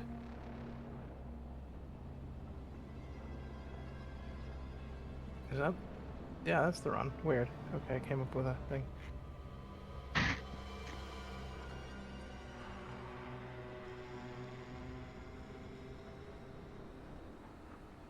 Oh, okay, so you don't get to know if it hits before. Just for future reference. This is just when they make the attack roll. Okay. Yeah, fair enough. Alright. Fair enough, fair enough. Well, the hit got turned into another hit, so it didn't end up mattering very much. Unfortunately. Unfortunately. You will lose 3 points of strength and take 11 points of necrotic. Okay. And that, I need 1 attack versus our friendly barbarian. We have no bless. Oh no, you dropped Bess. And then what is your armor class, Mr. Barbarian? 16. I miss you. I did not roll very well, except against 1 attack versus Coop, apparently. So these things are just swarming you, and Coop, you're surrounded by these shadows as they're coming for you. Warding Flare 1, but it just kind of pushes through and manages... Coop, did you just delete yourself? From initiative? No, he's still there. Yeah. Oh, yeah, he I did. accidentally pressed the combat state button instead of the conditions button. Whoopsies! Yep. I had a 20. Sorry.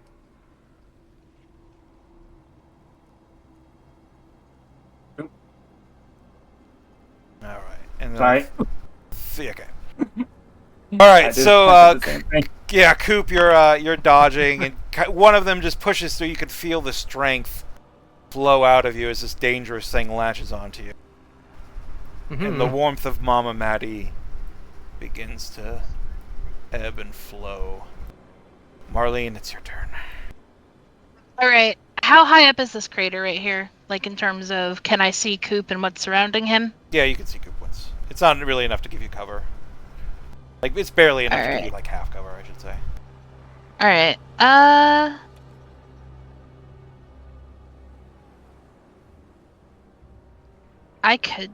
I currently have my sword out, so I'm just going to 5, 10, 15, 20 up to this guy. And I'm going to hit him with my short sword. Is that an advantage? Because of stealth? Yep. Alright. So 18 and for 11 damage? Oh, yeah, like, you just kind of sneak up on this thing and plunge your sword through its middle, and it just disappears into, like, a million little motes of darkness. And then I'm going to use my bonus action to... Is there any place for me to hide, just, like, really fast? Because I don't think I can use a magic action if I use my action to attack. So I can't use Cone's thing yet. Yeah, it's actually a magic action. Which is just an action with the word magic in front on of it. it, For... yeah. Yeah.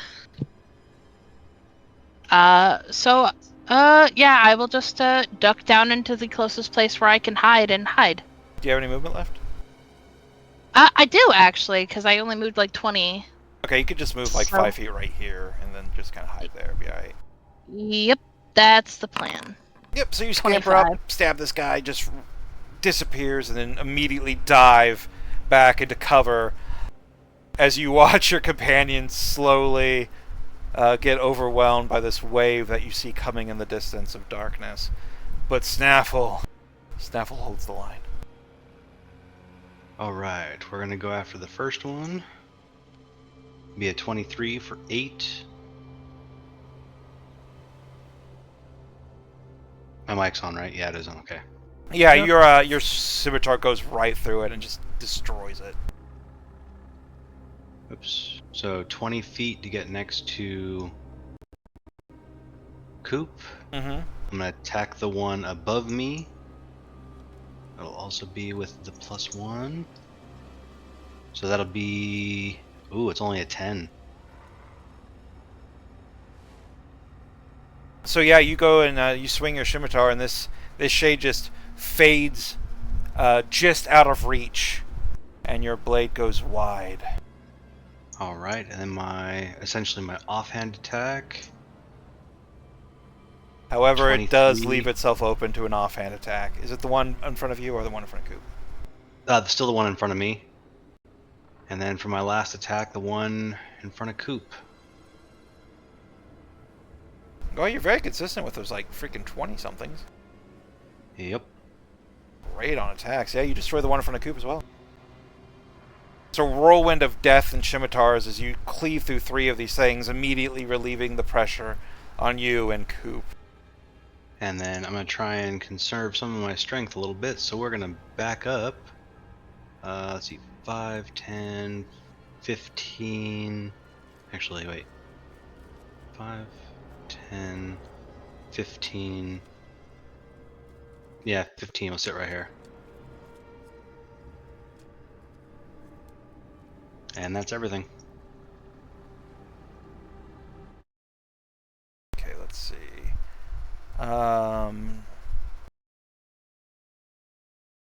He had a 17 beforehand.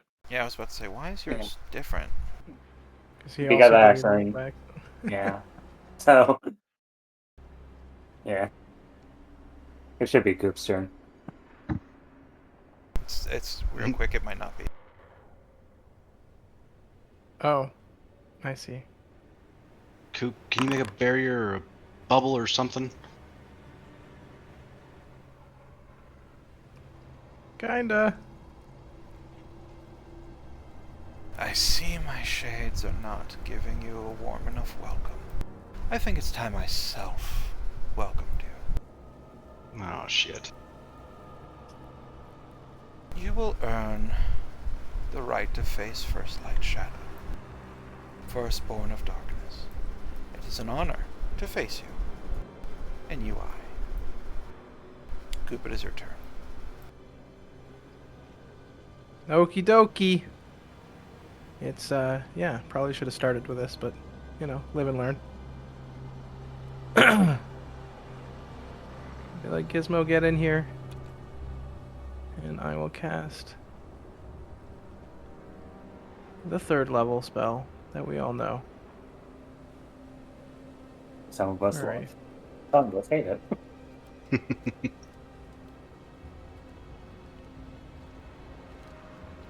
Players love it. DMs hate it.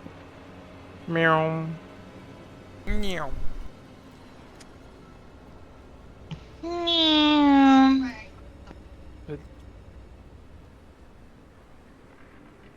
Yeah, I don't like this spell, because look at the damage numbers I roll with it, but, you know.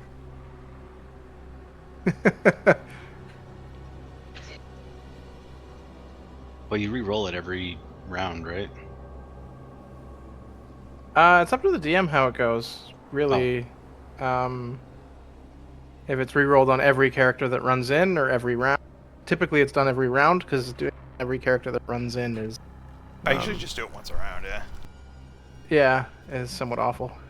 Especially when you're dealing with a horde of, I don't know, like 29, like 1 hit point enemies.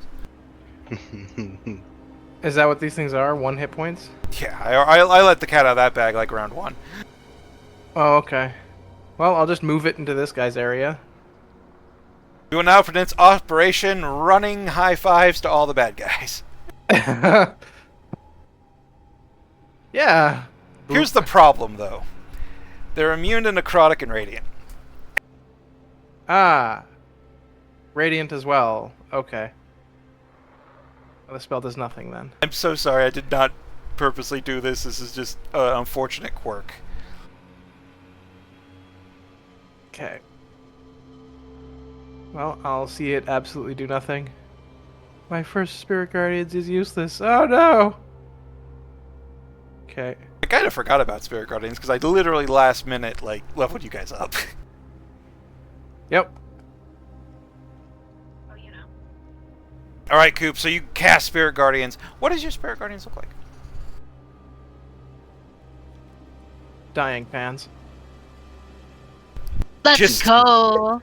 A tornado of just like dying pans and like Mama Maddie like fucking signature instruments and like tools are just swirling around you, and it's razoring so in happy. to these shades, and every time one passes a shade there's a flash of just brilliant radiant light, and it doesn't really seem to do much of anything. Anything. Anything. Not, but I think it's. Anything. Okay. That is Is there Oops. anything- You know what? All right, Gizmo. Oh no. Hold on a second. Would you like to move? Sorry. I did move. I'm seeing if I can pull Gizmo. Nope, I cannot pull Gizmo. I'm too far away with telekinetic. All right, Gizmo, it's your turn. 5, 10, 15, 20, 25. I'm gonna grab it.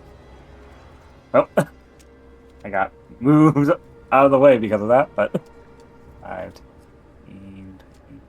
I'm gonna move here. This probably won't work, but they are made of shadows. As an action, I'm just going to use a cantrip to turn on his headlights. On himself. I cast high beams. Now everybody that- on the road hates me.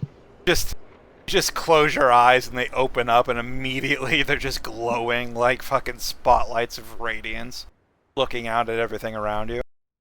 The darkness does alleviate things.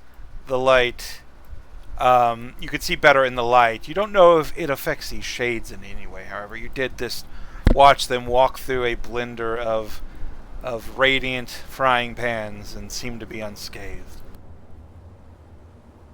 But, true, but the Guardians don't give off light, so... That's true. Is there anything else you would Yeah. like to do, sir? No, that was my entire action, just to open my headlights.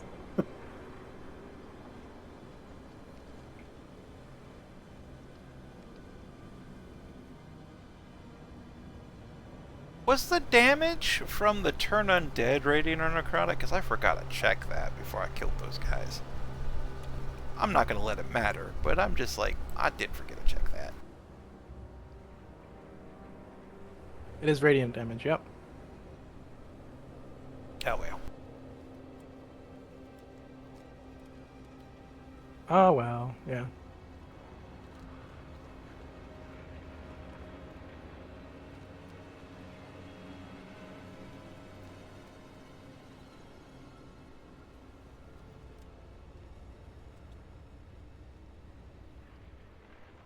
Okay, next round I guess is going to be the big round. Snaffle. Hello. Well, I see that there's a wee beastie next to me. Yeah, this thing swings for you and completely goes wide, missing you, sinking its claws in the ground. I can't hit shit today, which is probably for the best, to be honest. So you watch as all these shades rush for you. One tries to tackle Snaffle, but doesn't get anywhere. Meanwhile, this horrific centipede of a dragon creature begins to just rush its way towards you, zigzagging.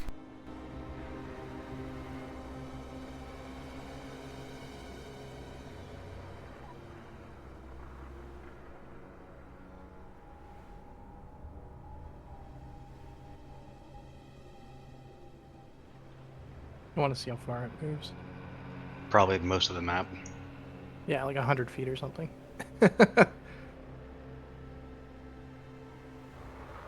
Whee! Okay, so we might have a round before we die. Sweet, sweet.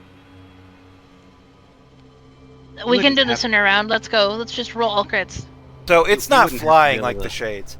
Like, the shades are flying towards you, just kind of like, almost like they're disembodied.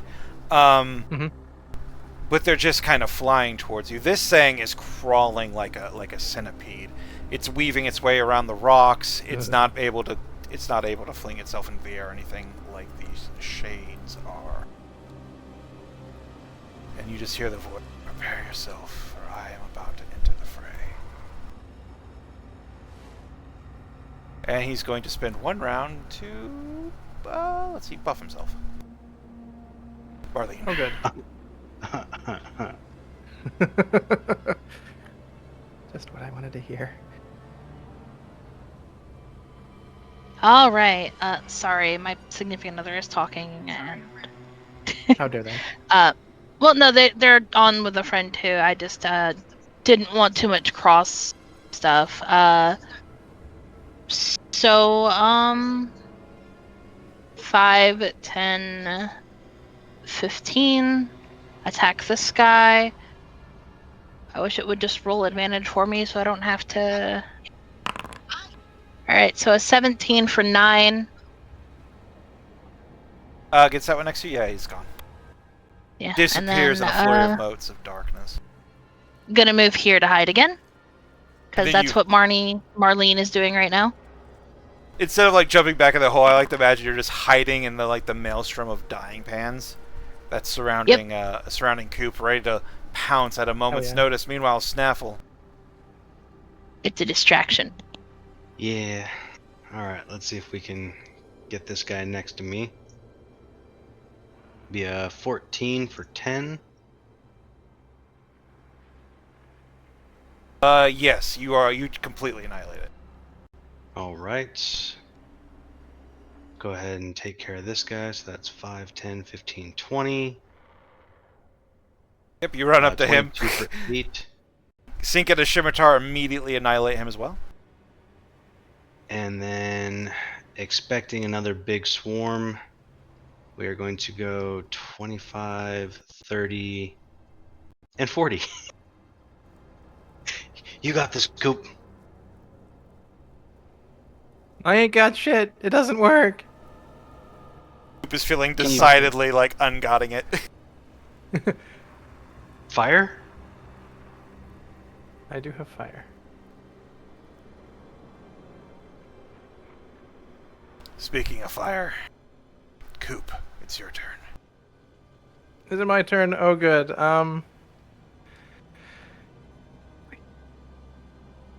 Okay. Oh.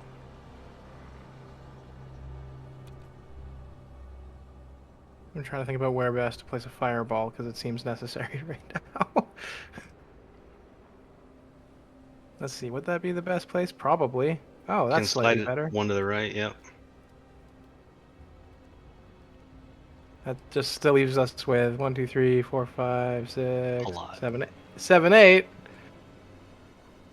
I mean, you can wait a turn and see what happens. Yeah, and then just fireball my friends, you know? Where's Tolman's Yeah, exactly. evokerness when you need it?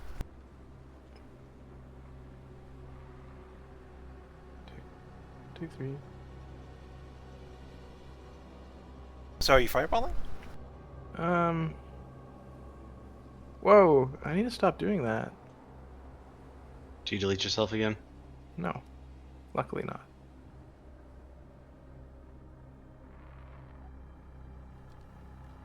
Yep, I'm fireballing.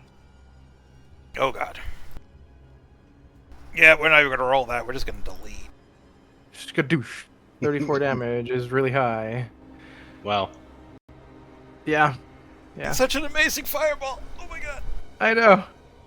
Well, taking out 5 enemies is a juicy fireball, really no matter It's how. half. You took out like 7 of the remaining 15. So like, Yeah. yeah, you just like a small little ball of fire just like rushes from you, and then whoosh, or skadoosh in this case, all over that entire area. Immediately, the shades are just wiped out, snuffed out in an instant. The other shades look on, blank faces, eyes, mouths still open.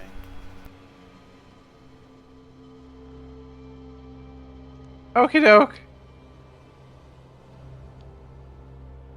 that's my turn. All right.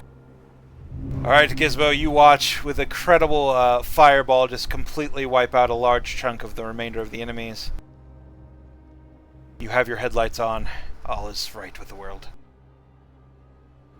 My headlights on. I move with my headlights over here. And then I'm going to let out... And he just screams out, "Frag out!" And I'm going to cast once again. Let's see here.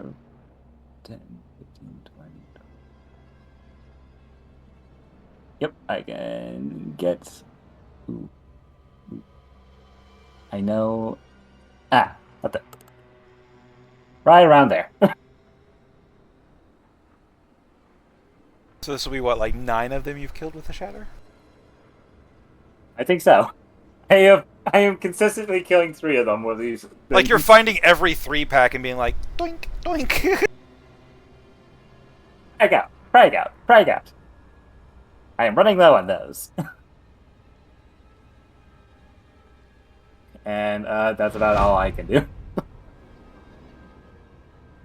The last few of the creatures, thin through magic, swordplay, and even more exploding magic, look upon you, seemingly undeterred. Their mindless feelings driving them onward. Face showing nothing.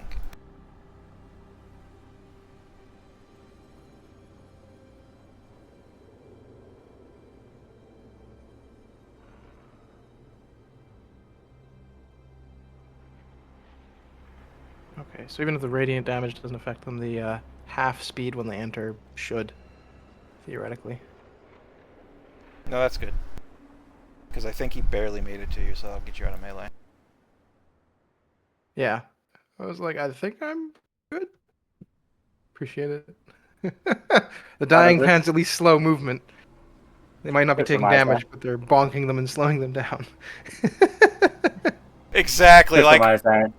all of these dying pants are going through and like bapping into him, and they're just like like just getting thwacked. It's not actually doing any damage, but it's just annoying them and slowing them down.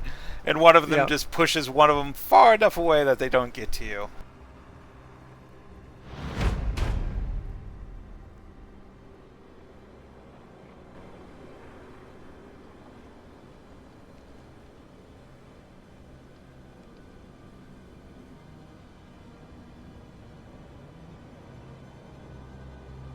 Oh Lord, he coming.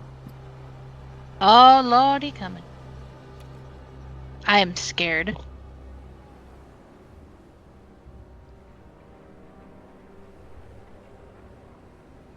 Behold the power of shadow. Abandon your fear and embrace what is to come.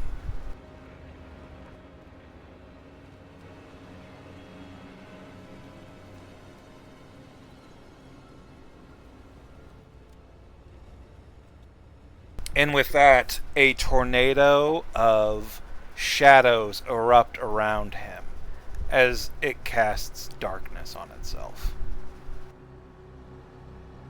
Completely removed from sight, this magical creeping darkness emanates completely and utterly from it. Marlene, it is your turn. Oh god.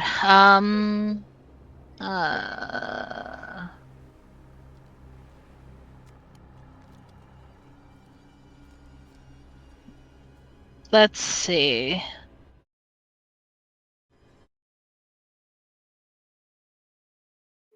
You know what? I don't. I am going to drop my longsword for the moment and get my bow because or not my sword, my short sword. I don't know why I said longsword. I don't have a longsword. I'm just gonna get my short bow out. And how far is that thing? Probably too far for a decent shot. Yeah. And I know darkness That's is how- like, what, 20 feet from a point, right? Yeah. It's only really enough to cover it. I was a little Yeah. over dramatic when I drew this circle. You're good.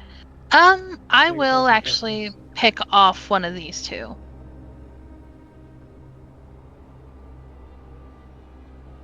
Alright. So it's 27 with a damage of 8. Which two was it? This one. Yeah, your arrow 15. just flies through it. It looks down at the hole that you make, and then looks up, its mouth opening before it also disappears into nothingness. 5, 10, 15, 20, 25 to hide and kind of spread out a bit. Okay. So you immediately Nobody- drop one. Run and None of y'all have seen Marlene this entire fight. literally no. You just you hear an arrow, or you just hear like a battle grunt or something that sounds Marlene-like, and then you turn and you just see like maybe a wisp of clothing diving into a shadow, but nothing else. I am the dark. You are the darkness. This is a darkness That's on my darkness turn. battle. All right, Snaffle.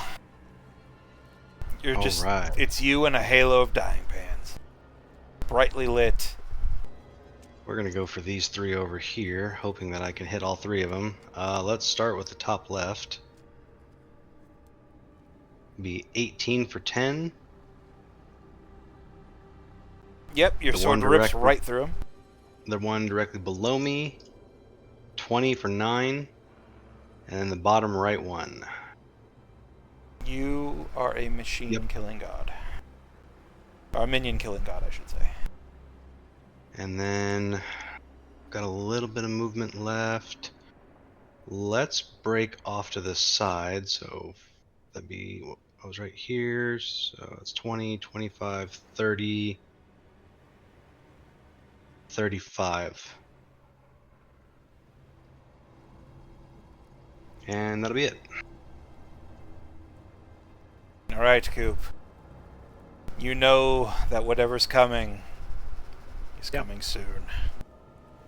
It's yep, we can see the ball of darkness moving towards us. Yes. Okay. Ah! All right.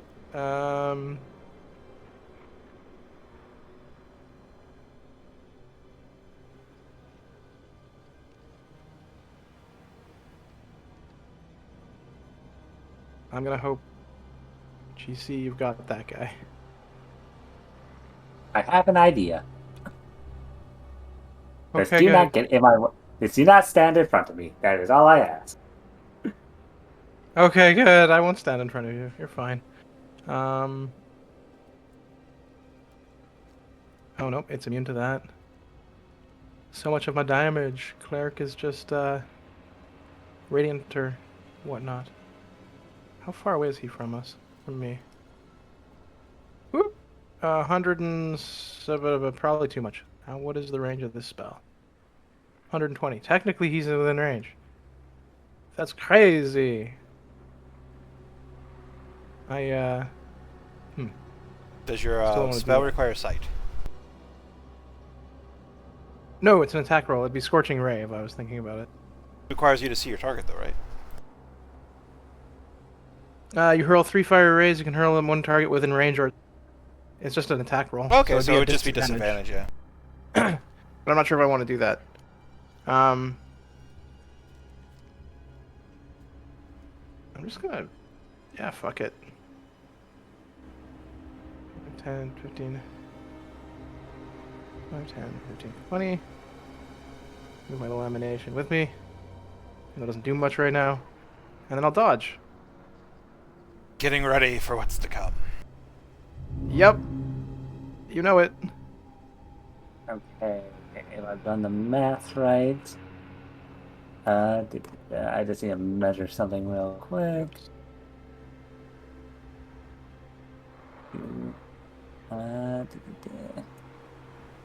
Yeah, I need to go there. Gotcha.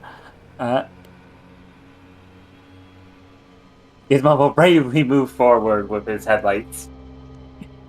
And then you'll watch as a number of A number of conductors spark out of him as he just says, Tesla coil activated. As he's going to cast Lightning Bolt. How do I switch that around? Mouse I scroll don't- wheel may help it. There. Yeah, thank you. Yeah. Okay. Do. Q. Lightning bolt in that general direction. All right. Let's see. It's gonna be a deck save. Yes. Ugh, I'm gonna fail it. But the first light shadow is gonna use legendary resistance to pass it instead. Not really. It's still gonna be 14 fucking damage. I think I hit it, guys. Yes. First blood. Tesla coil activated and immediately just this massive bolt of lightning just completely blows through the shade entirely, like as if it weren't even there, and slams into this like vortex of shadows. Let me make a concentration check. Do I maintain my darkness? I No. don't. I fucking don't. Let's go. Motherfucker, look upon and gaze upon my glory. Okay. Well, that was... You know what, Spirit Guardian's Darkness, you know what, I deserve that. I am helping. And immediately this lightning bolt slams into the center of this darkness, and you just hear like, ah, this horrible pain screech, and the darkness melts away, fading into twilight until you see this shadowy dragonpede now with a lightning blue wound rippling across its side. My last 10 feet to move this way because I do not want... Because that thing's probably mad at me. EOT. Yeah.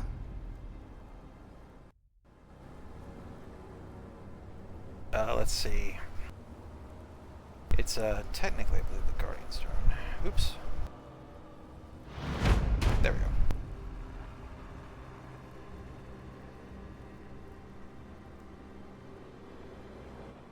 Okay. Hold on, let me open up notes. Do I have a movement ability on this guy? I do.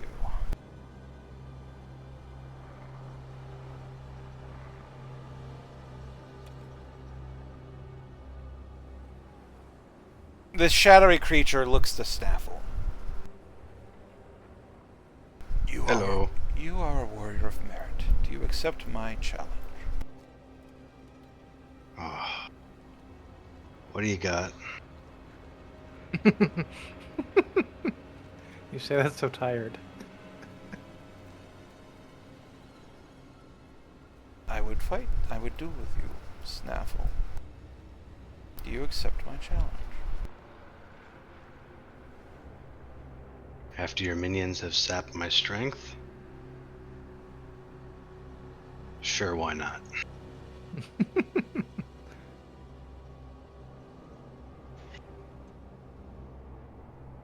The dragonpede rears up to a mighty height of about 20 feet, nods its shadowy, dragonish head very well.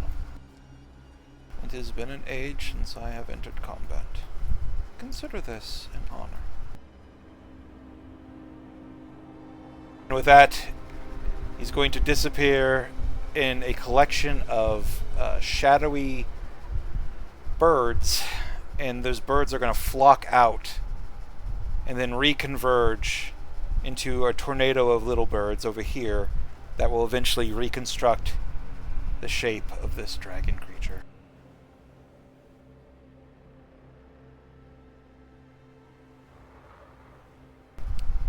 Still reared up, it leans forward and attempts to rend you in two. First, its claws and its teeth, slamming into you. So it gets a multi-attack. Yep. What is your armor class again? It is 16. 16. Well, its first one misses. Its second one hits. And its third one hits. You are raging, correct? Correct. Do you have anything to reduce incoming to hit? You don't have lucky, do you? No, not that lucky. No. Alright, so the 11 will be reduced to 5 and the 10 will be reduced to 5. So you're going to take 10 damage. Okay. As this creature just sends attack after attack after you. Each one, like the first one is brutal, but it's meant to sort of knock you off guard. And as you're getting into the rhythm of things, you realize that this creature, is larger, but just as fast and far stronger than you are. Physically. Yep. Marlene, it is your turn. So here's the thing. Snaffle's in a duel with it. On one hand, there's a good chance that fucking with that could screw over Snaffle. On the other hand, he might be a warrior of merit, but I sure as fuck am not. That tracks. Yep. Yeah.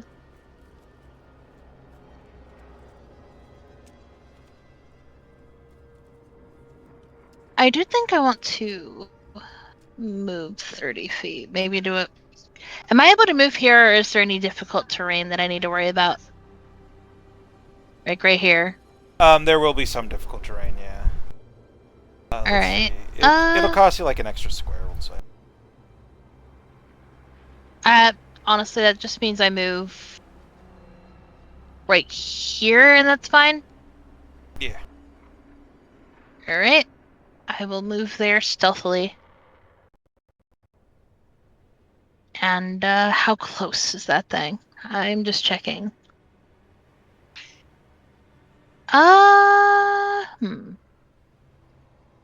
The range on a short bow. I should be able to hit it, but were there any rules in place where it said I couldn't? It challenged me to a duel, so I'm You know assuming what? it's a one-on-one. There's no mechanical things in place that prevent you from attacking it.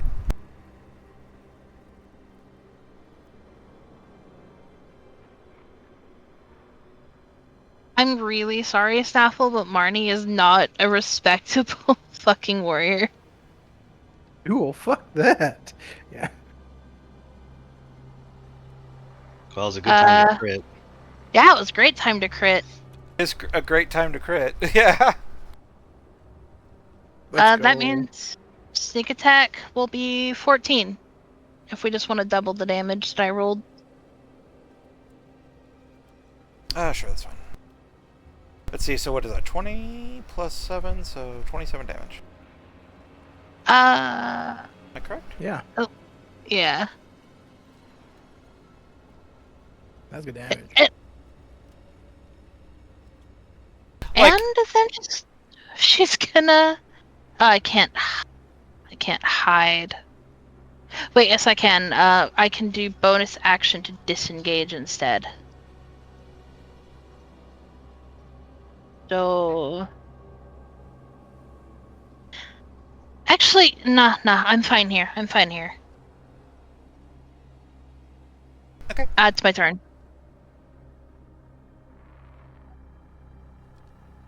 Alright.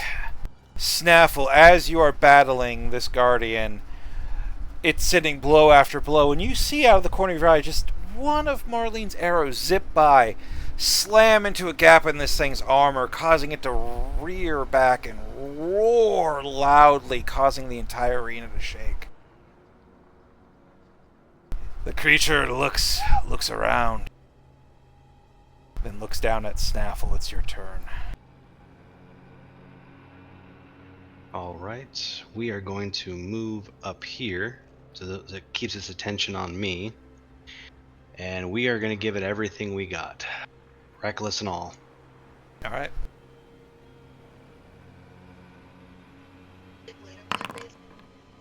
So that'd be 25 for 7. That hits. 17 for 12. That also hits. And then we're going to roll our frenzy. So 9 more damage. Go on. Alright, we have our offhand attack. So hang on, we have to change this one up a little bit. So it'll be 24 for 8 damage, because you don't add my strength modifier.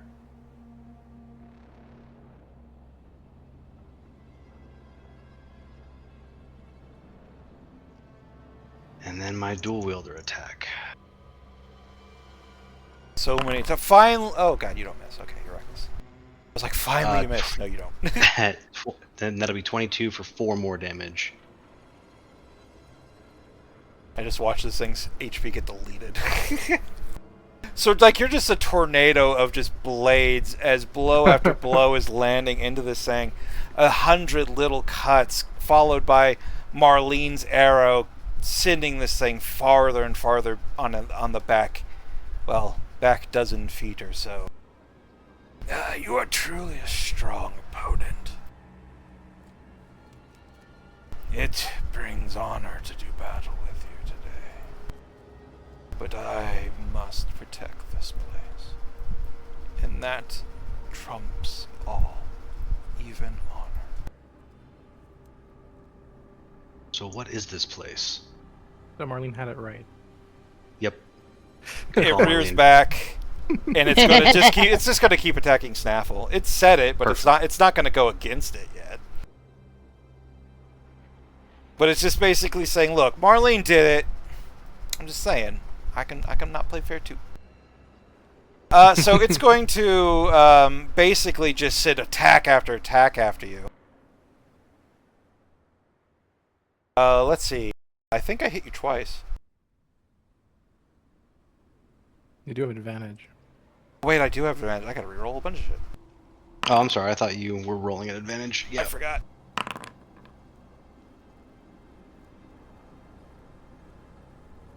I still have 2 attacks that hit you. Okay. 11 gets knocked down to 5, and the 16 gets knocked to 8. Okay, so 13 damage.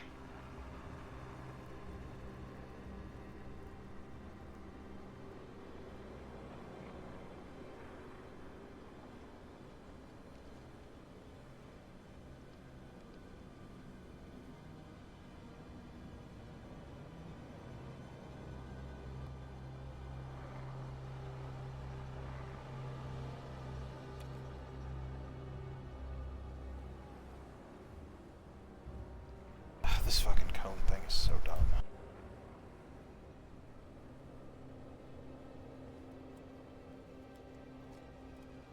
Got a cone thing. Oh, does it take any radiance damage? It doesn't. I accidentally I thought I was deleting my thing. I accidentally or Don't worry, it does take radiant damage actually. What did you roll? I will roll it. I get to roll it. I was about to say Okay. they were immune to radiant. This thing's not. Okay. So it attacked and then is coming towards me. Yes. Does Snaffle get an attack of opportunity? Yes. Where's my Spirit Guardian? So it's one of the last things because of. There you go. So 2 questions about that for you. Since I declared reckless, is my opportunity attack also reckless? Yes, now it is. Now it is. Yeah. On 2024 it is. Okay, does that mean that my frenzy, I could apply frenzy again since it's not my turn? I don't think so. Let me check. I was about to say I don't. That one sounds a little weird. It says if you use reckless attack while your rage is active, you deal extra damage to the first attack you hit on your turn. Oh, on my turn. On your Nope, turn? nope, Yeah. we can use it. I mean that still Alright, hits. so- Yep, 26 for 10 more damage.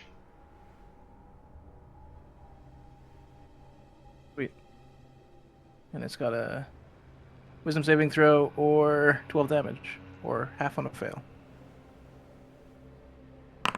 Wisdom. I got an 18. Okay, half. So 6 damage.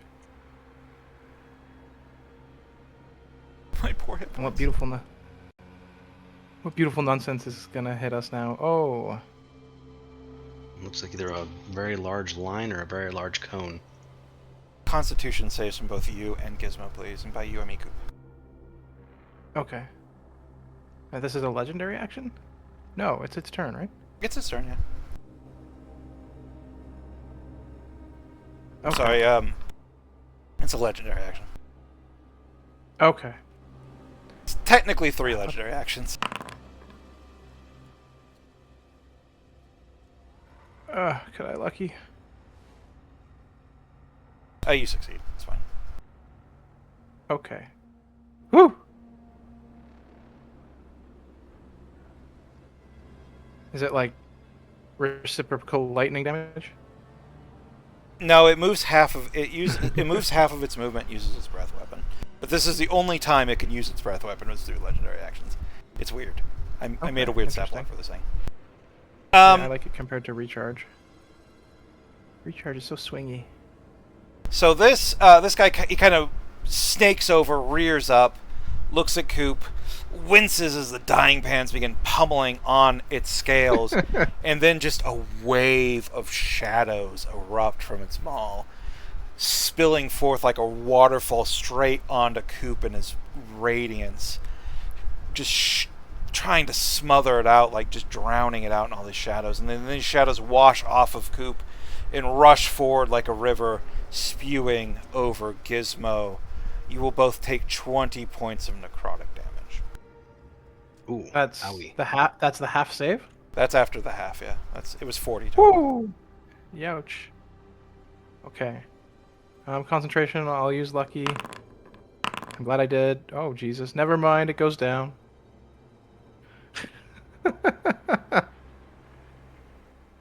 Fine. You're not concentrating. Are you concentrating on light, sir? No, that this lasts for an hour. So Just lasts for an hour. yeah, I checked to make sure. It's just like, oh, I don't have to concentrate on this. I just have headlights on the entire time. Perfect. Okay, so that was all of his legendary actions, and yeah, Kath, it's your turn. Yo. Okay. I wonder if he has reach.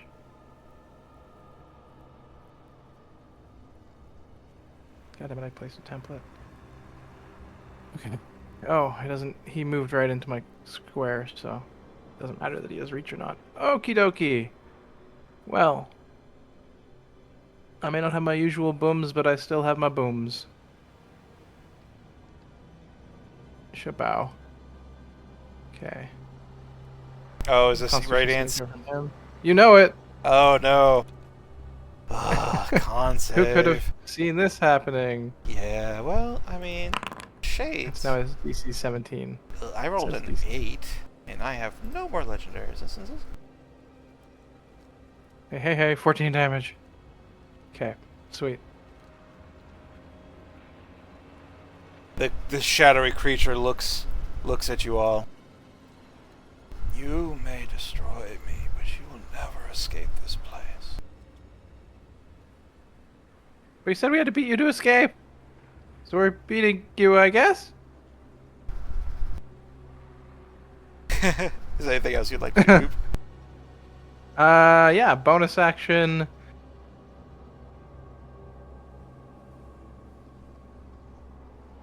I think telekinetic. Does it have a size limit now?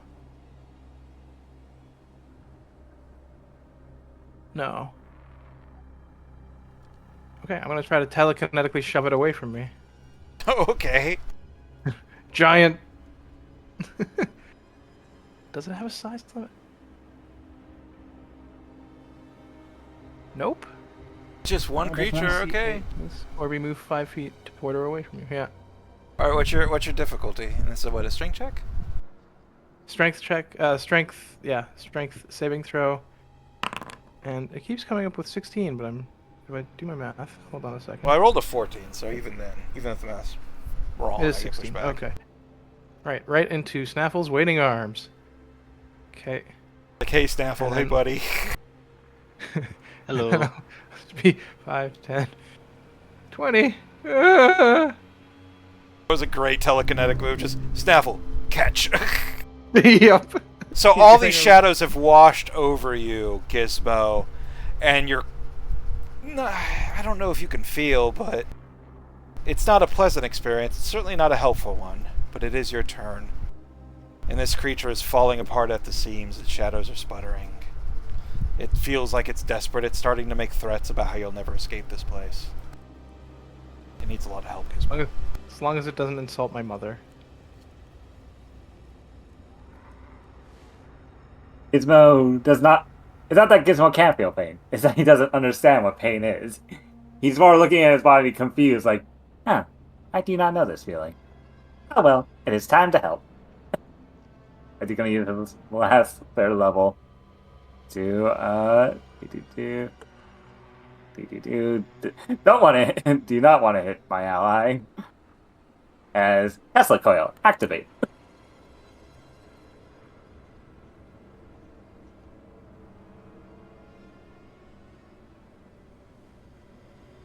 Alright, let's see. Dex save? What's your DC again?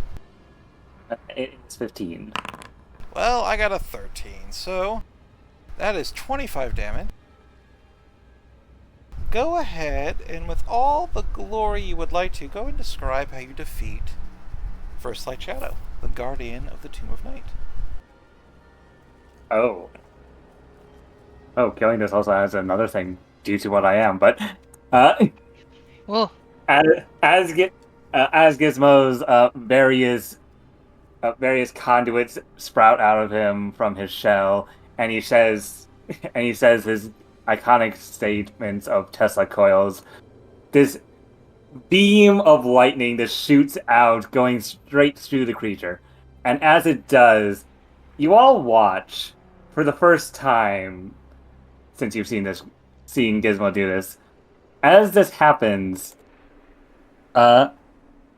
whatever soul this entity might have, whatever life energy this creature has, begins to go into Gizmo. As upon killing it with a leveled spell, I gain some HP back from killing it because of that. As Gizmo's eyes just go a different color, it goes a deep red, as in a different voice you all hear, soul extraction beginning. And yeah, that is what happens. So this creature sinks to its dozens of knees, groans for a little bit. You have defeated First Light Shadow. This avatar of mine will no longer guard this tomb. It crawls forward. But my master is still here.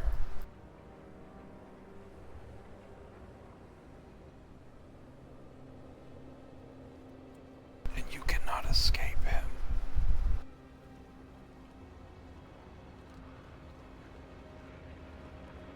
It's focusing, so seemingly it's going to focus on Coop.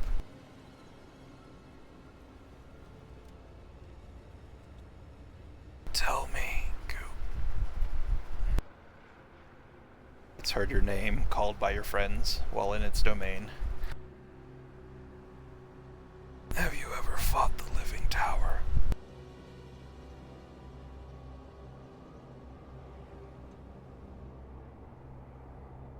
No? What's that?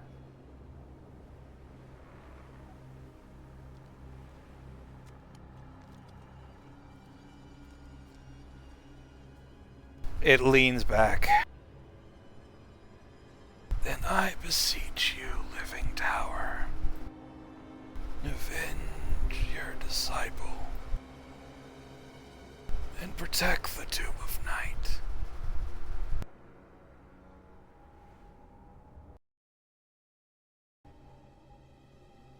Falls dead at your feet, Coop, as Gizmo begins to extract whatever it is Gizmo is extracting from it. The shadows are ripped away, leaving only a strange bejeweled husk.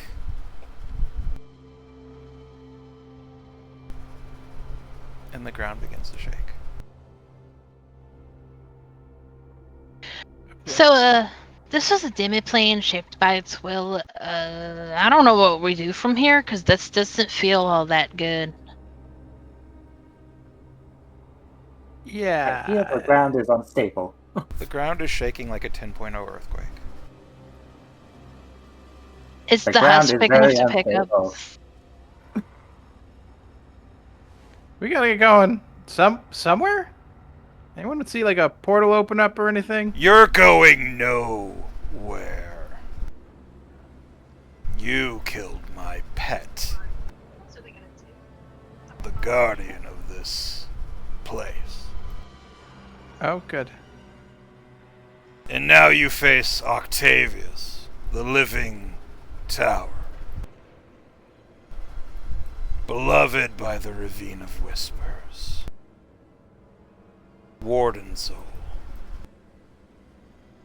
Go ahead and give me athletic or acrobatics checks to maintain your feet, to maintain your footing while this earthquake is happening. Oh, he did, and I have a seizure. Snaffle, you're enraged, so you're just angry. The ground's still shaking.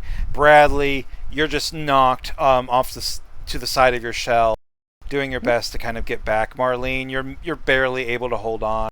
Snaffle, oddly enough, you also fall. And Gizmo, you're okay as the ground begins to shake. It's strange what's happening. It feels as if the ground is getting picked up by something. And this strangeness is only added to a moment later as you see something piercing up from the ground. Dozens of massive fingers, each one tens of feet long, are piercing through the bottom of this platform that's been floating in this space. And as these fingers pierce and pierce, rising over the edge is a massive creature. Half a dozen arms, dozen or more mouths, eyes closed, and everywhere just hands and fingers. Wings from its back, feathered by hands. A crown of fingers circle his skull. And from a mouth portal on its chest strides a single 21-foot tall, black, like, pretty much black like blackened iron demon.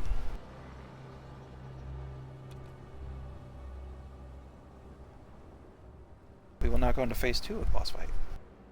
Oh, fuck. Phase 2 of the boss fight. I'm like, I'm already spent, guys. Honestly, Uh-oh.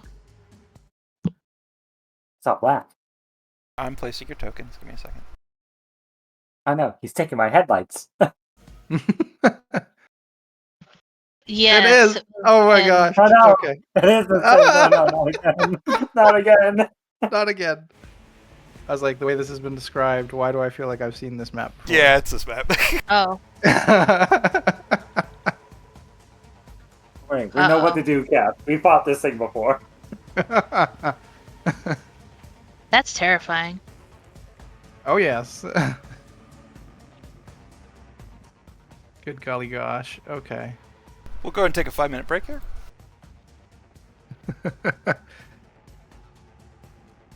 Would one of you guys be able to top me off a little bit? I only have level 1 spells. I have nothing. can try. Yes, I can try. Looking up to see what arcane are covered. Okay, I need to take a short rest for that. Never mind. Mm-hmm. Yep. I've got 4 level 1 spells and a bunch of cantrips. That's it. So I've got hopefully- 18 arrows. So hopefully this thing doesn't like cold damage, because that's my only damaging spell of the level 1s. Yep. I'm like, hopefully this thing doesn't like radiant damage.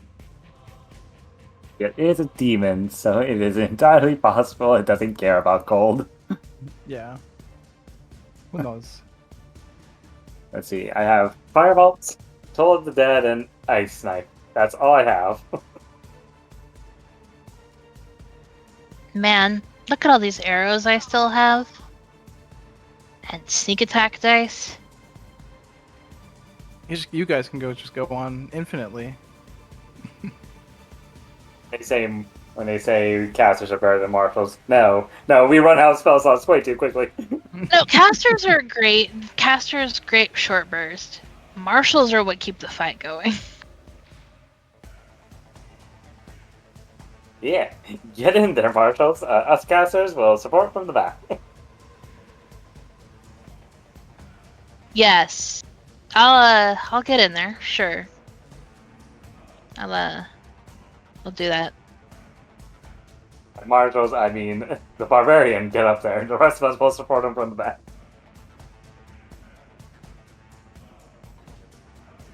I can do that too. I'll shoot something in the back. That sounds perfect. Got it.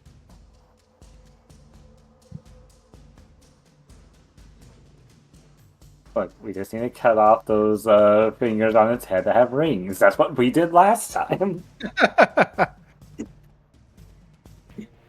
You were also like level 13 to 15 when we fought this thing last time. So Yep. That was funny. It was just like, I've heard this description before. when you were describing, I was just like, oh no, I'm getting flashbacks to a certain moment. Mm-hmm. When I saw Robin dig through a creature. Yep, with Delver's Claws, man. Good times, good times. Better times than now when we're all snails about to be killed by a demon. Mm.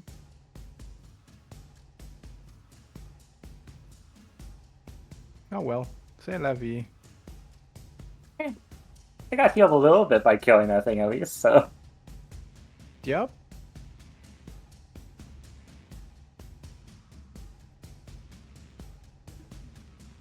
Fire time.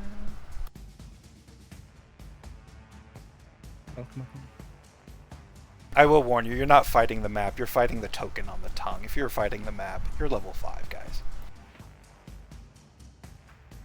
We could Good. Yeah. do it.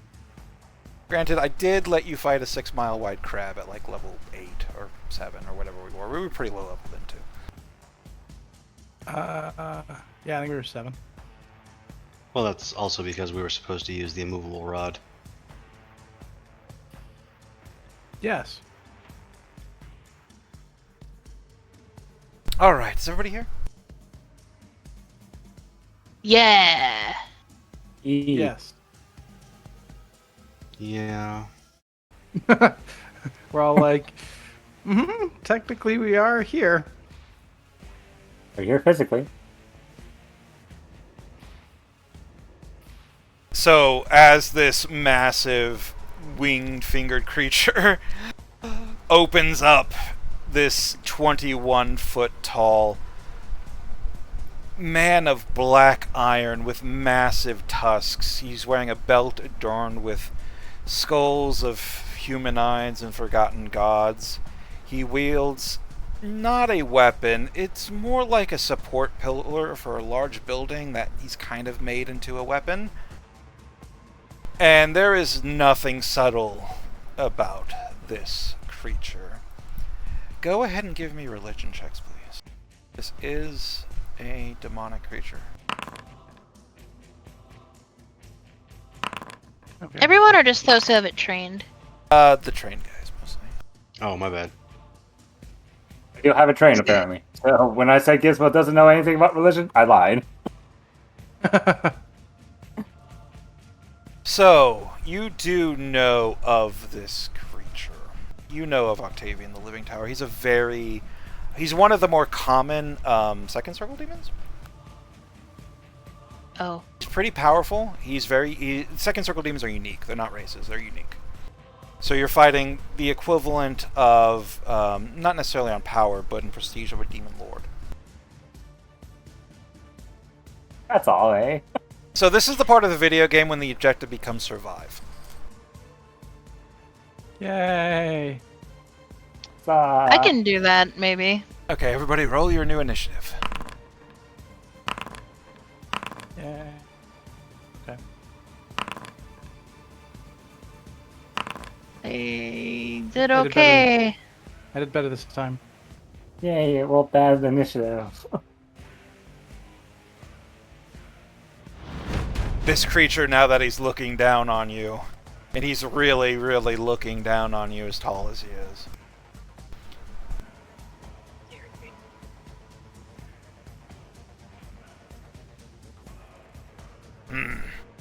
None of you are worthy of foes. As I stated, I am Octavian the Living Tower. I am defining soul of Munaxes, the Ravine of Whispers, fourth soul of she who lives in her name. And I vow this day that you will rue the moment you crossed my path.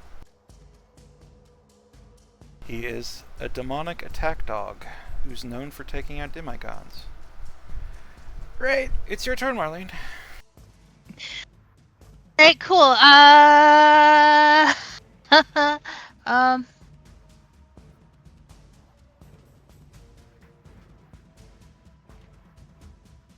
I'm going to move over here.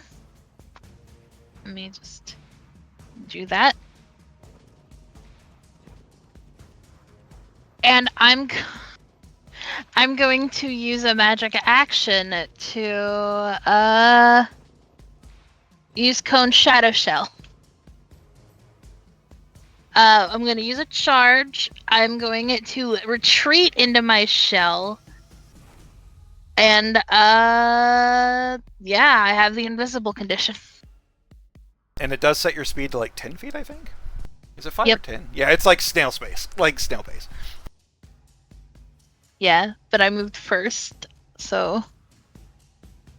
I'm just kind of moving here to have a nice hiding spot for later.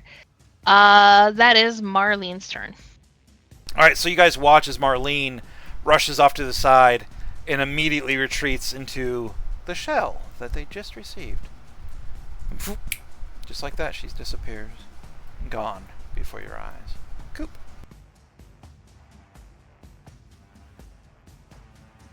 Okay, well, I had a request. I'm also not very healthy, so I hope someone can pick me up if I fall over. Used to be able to.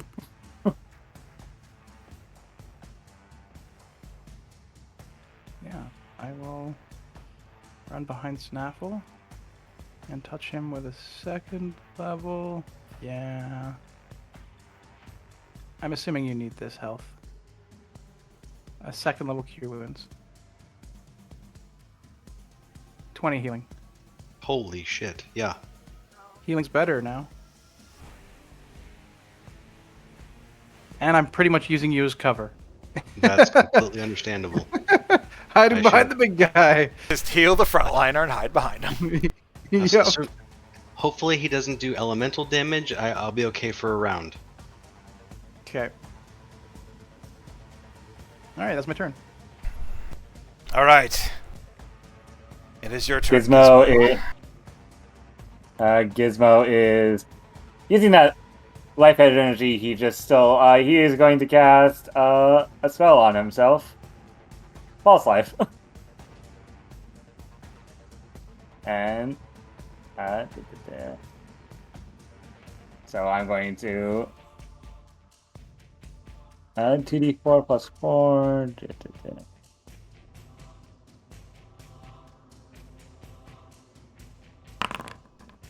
Oh, yay, 10. That's I'm sure solid. that's good. Yeah, it's something. He's gonna do that and just say out loud, stealth mode, engage, as he's gonna run 30 feet this way. Stealth mode engage. Yeah. Just runs.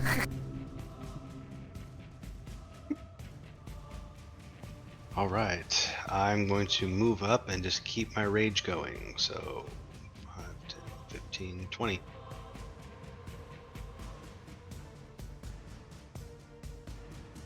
$25. Yep, that's it. All right, you're just done moving and raging. Yeah, I'm just moving and keeping my rage up. And if he manages to make it all the way over here, I'm gonna ready an attack.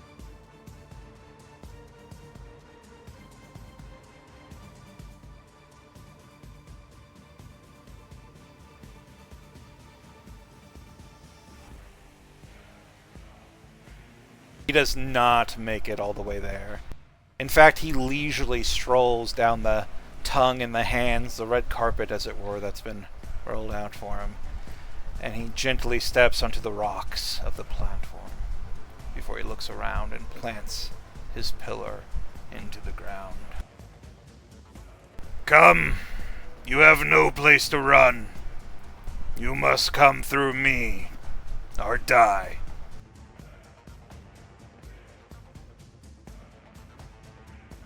At the end of the round, let's see.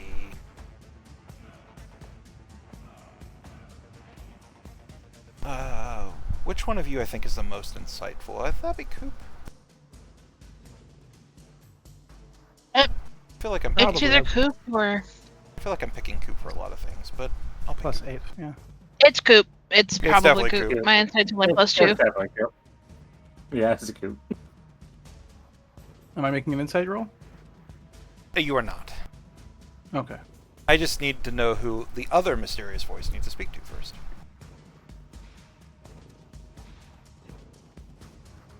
So Other mysterious voice. there's a lot of them in this tomb. Yeah. It's the Tomb of Mysterious Voices. It is. I do have a Tomb of Whispers, but that's a different one.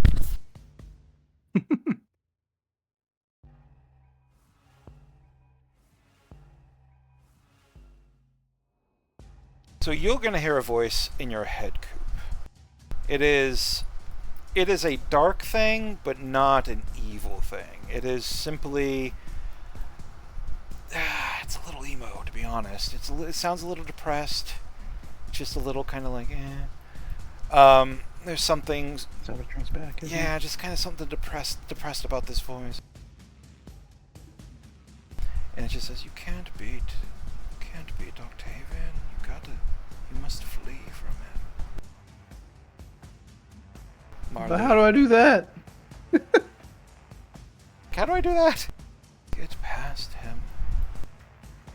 He guards the door. The only door.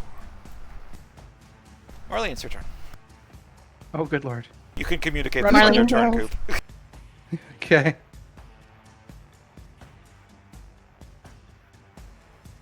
Oh, he's too far away for this. So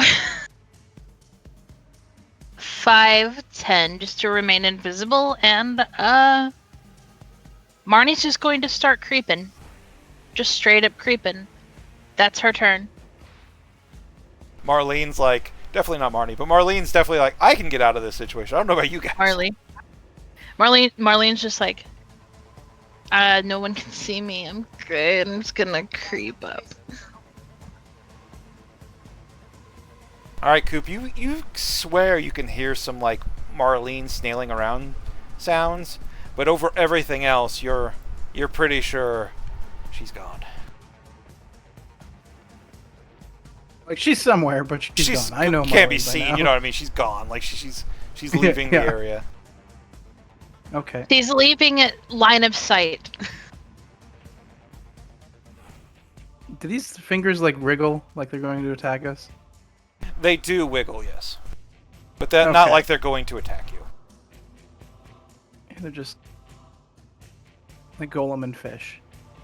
Yeah, you're very insightful. You get the feeling like this Octavian guy isn't taking you very seriously. Fair. I wouldn't take me seriously either. Great. I'll just dash and just be like, patch him up, and I'll healing word myself. For 8.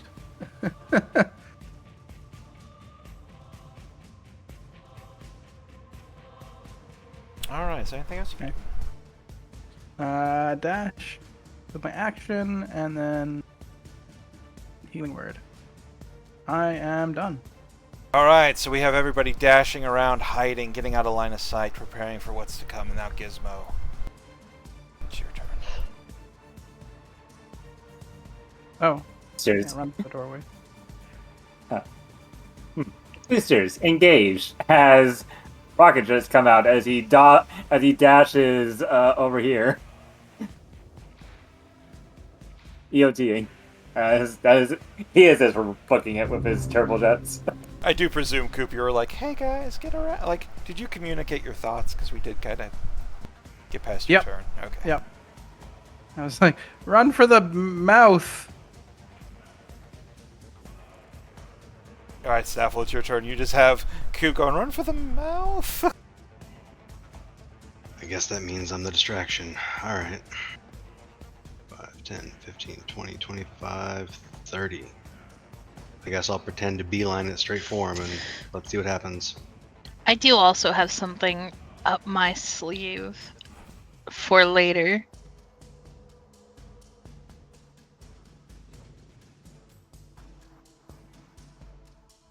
All right. Is there anything else you would like to do? Nope, just keeping my rage up.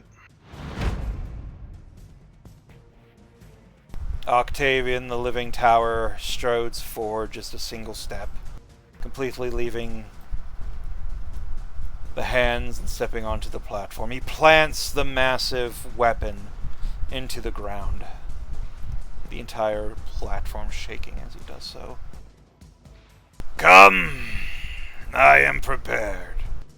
And with that, his body of black iron begins to ooze this thick Icarus oil that just glides over him, leaving a puddle on the ground at his feet. Marlene, it is your turn. All right. I want to get closer, but I just used that thing.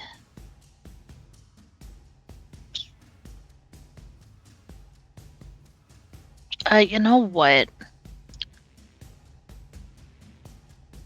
It's kind of worth it to break.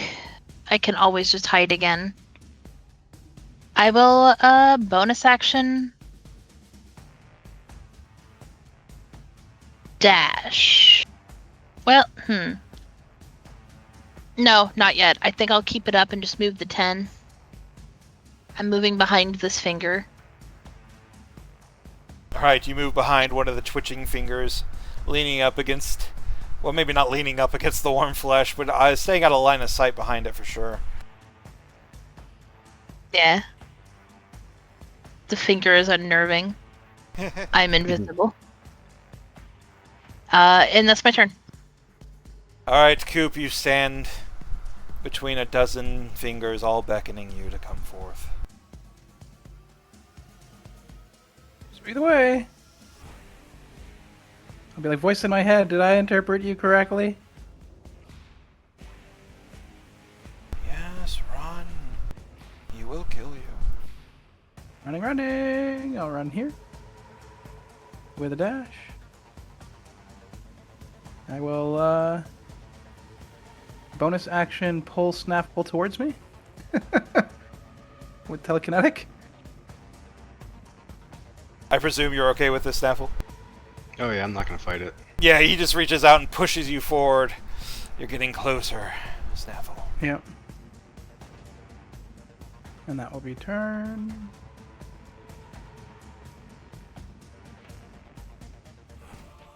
Right, so I guess that leaves Gizmo, right?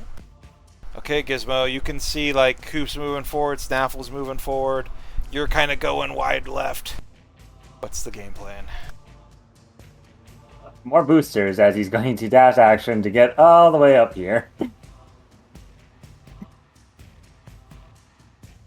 And, yeah. He is just boosting it, hearing, hanging on Coop's last words of, go through the door, which is the mouth. Alright, Snaffle, it's your moment. Alright. 5, 10, 15, 20, 25, 30. There we go.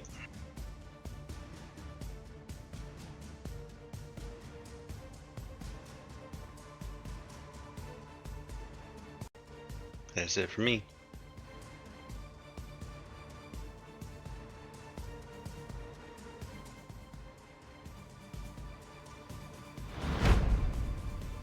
All right. Octavian lifts his pillar-like weapon and nods us down. Good. One of you at least doesn't cower from the challenge. And he's going to charge you. Every step in Earthquake, he bears down on you. He is over 20 feet tall. Far larger than the shadow creature you'd fought, even though they are the same size token. Actually, I think his token's technically smaller, but he's taller.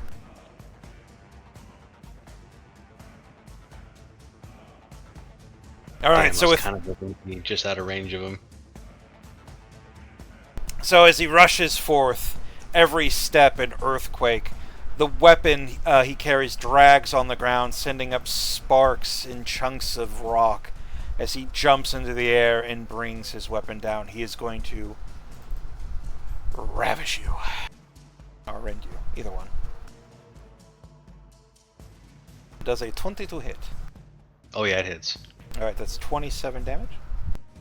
Oh, good lord. Hopefully that's halved. That's not halved. That's before halving, so that's going to be halved to 13.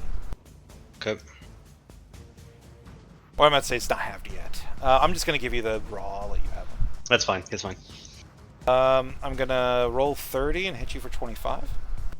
Okay. And then I'm going to roll 19 and hit you for 24.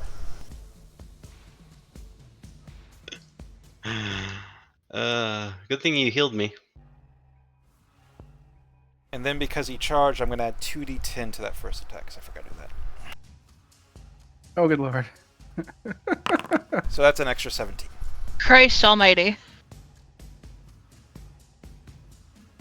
17 on 2d10. Whoo! Okay. As he hits you over and over again, he's just laughing. Yes! Yes, endure the assault. Like, he's just getting amped up. Like, this is definitely a battle junkie. Marlene, it is your turn. Just realized the idea I had won't work on him because he is larger than large. That's okay. I am going to go ahead and just take a pot shot at him and then bonus action dash 50 feet. Or 60 feet. It would be with advantage. 26, 6 damage. And sneak attack for 12. So 18 damage? Yep.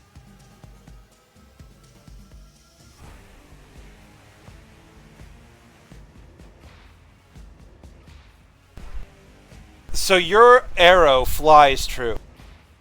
And it slams into him.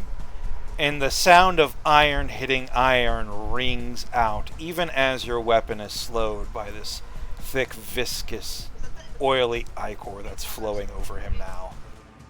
A good blow, but weak and slow. He takes 18 points of damage. Alright, well, I'm guessing this is a cliff face. How far down is that? It's like about 10 feet down. It's like a ravine, you can jump over it. 5, 10, 15, 20, 25, 30. I could just hide here. I think I'll do that. Because that was... Yeah. Give you cover fire while we all make our way for the thing, because I'm not just gonna... Yeah. Stealth for 16, I'm good. Alright. Coop, it is your turn. You watch as this thing just hammers into Snaffle, blow after blow. Like, Snaffle was looking real good, but after 6 seconds with this guy, Snaffle's like bleeding and bloody and broken pretty bad. It's your turn. Oh, God. Okay.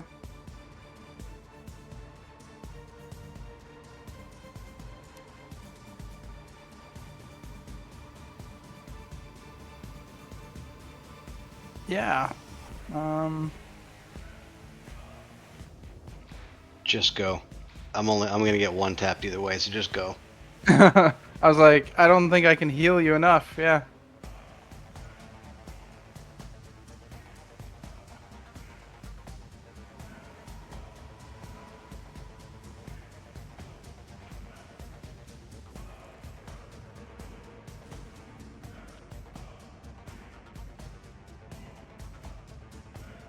Dash.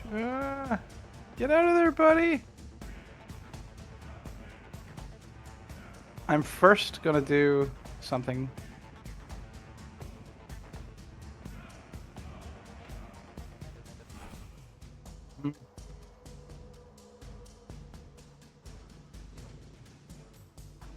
Just thinking about pulling you away so you can run as well, but he'll get to one of us, basically.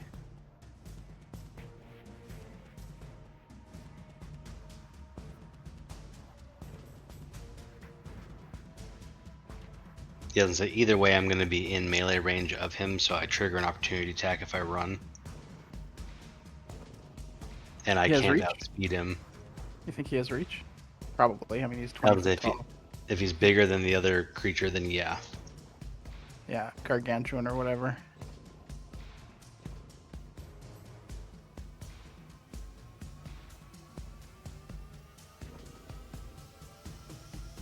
Oh, la la la la. Just go. I'm like looking at all my shit, being like, fuck. What do we got?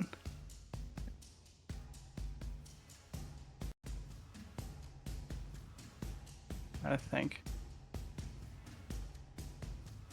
The only Okay, item I I'm can gonna- think of that's not on your sheet is I think you still technically have Marlene's Tear. I don't know if it's on your sheet or not. It is. Oh, that's what I said Marlene, but it's Madeline. Madeline's Tear. That's what this thing is. I created it, and it came out as a backpack, which is weird. Probably because I don't know how to properly create items. See? I do have it. It's a container. Should we drink it? I don't know. You never identified it, so you don't know how to use it. I just pointed out that you do have it. Yeah. Yeah, well, this is probably worth it. Okay. Can I bonus action pull him back? Mm-hmm. Pull Snaffle back. Go here. Hand him the tear. Be like, I think you drink this. And then dash away.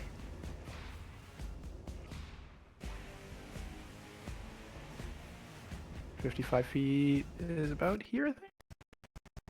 From there. That's 45. I got 10 more.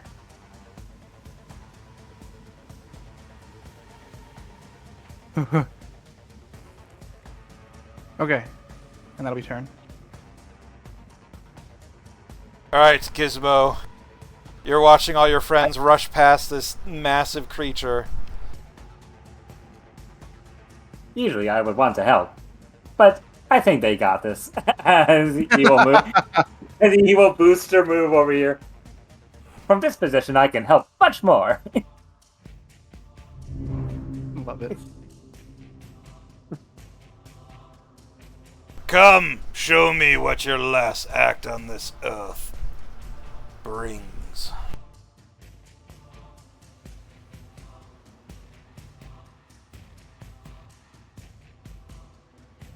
Drink the tear. I guess I'm gonna drink the tear and see what happens. Explodes. So you pull out. Drink the tears of the child you murdered. You pull out the flask Oh my god. you pull out the flask containing the tear of the child you murdered. Such an eloquent way to put it. And as you're holding it, like it's glowing gently. There's like you can feel like a need for this tear, but there's something about it. It's not drink. It's not a potion. It does something, but I'll give you that much. You don't drink it. Okay.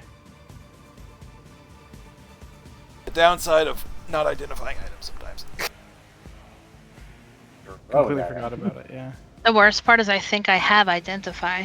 I think we all just forgot Yes, about it. we Yeah. Yeah, I had identify. Oops.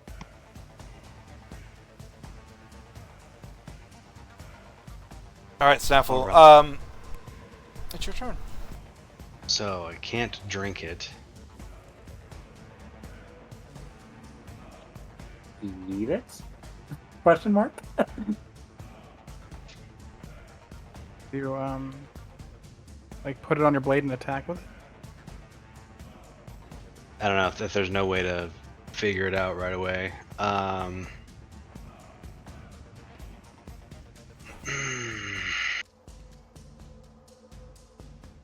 really do feel like I just gotta give you guys some time.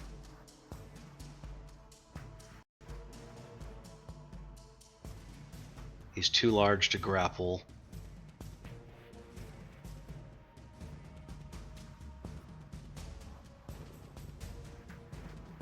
Yeah, I'm just gonna move to here so he's not looking at Marlene to give you a lane to move.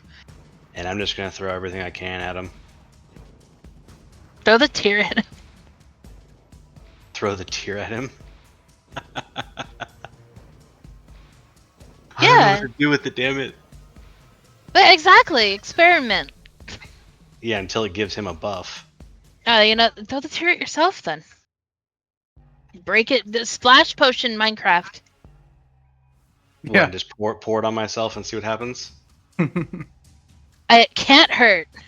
Alright, can I try to item interaction and pour it on myself?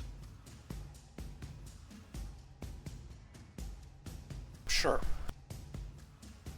You open up the flask and you. How are you pouring it on yourself? You pouring it on your head? Yes?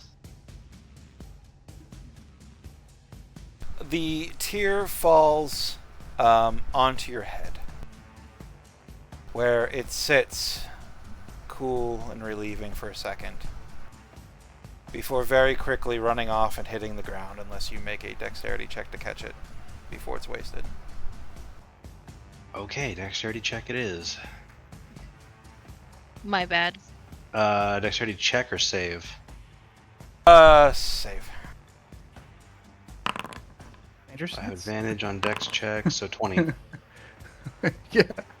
Okay, like you sit there, you just pour it on your head. It sits there for a little bit. Nothing's happening. It feels cool and it feels strange. Like it's cool, but there's like a maliciousness to it. But you don't know if that's just because you're involved. And as it runs off your head, you watch it sparkling through the air, and you know that if it's the ground, whatever magic is in this is just going to be gone in this place. So you very quickly just whoosh, reactively get the flask underneath it and recapture the tear. Right, that was a free item interaction. I'll write that one up as just a whoopsie. Fair enough. Yeah, I guess I'm just gonna attack this guy and try to keep his attention. Okay. And we're gonna be reckless. 21 for 9. That hits. 20 for 7. 16 for 3.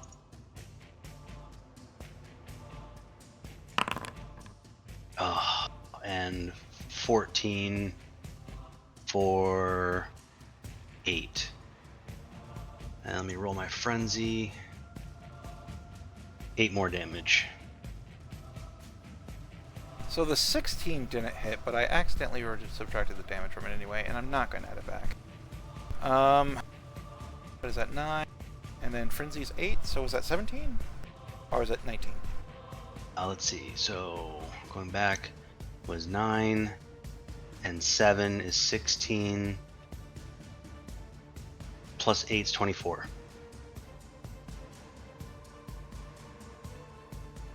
Because it doesn't ever add my rage damage, which is really annoying. Yeah, that's the thing, especially when you're getting like 4 or 5 attacks now. So you're just a whirlwind of just blow after blow, hammering. Every time you strike, that Ichor seems to slow down your blow just a touch. And then when the blade strikes his body, Octavian sends sparks running across both you and him. He looks at you. That was a good try. In another 100 years or so, you might be a worthy opponent. Do you have any last words? I'm gonna look at everyone. Run.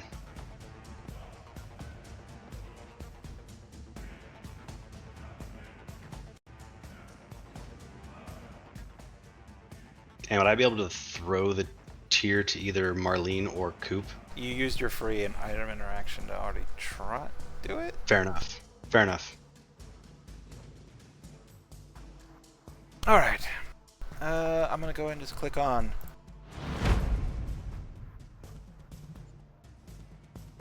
Octavian looks around. Eyes meeting every single one of yours. First, Coop's, then Snaffle's. Not Marlene's, though. And Gizmo. Good, there will be witnesses. Today is the day that Snaffle is ended by the tower. He lifts his mighty weapon up and brings it slamming down. No grace, no civility, just relentless attack after relentless attack. Somebody after your own heart. Does a 20 hit? Yes, it does. That's 30 damage. Okay, I'm down.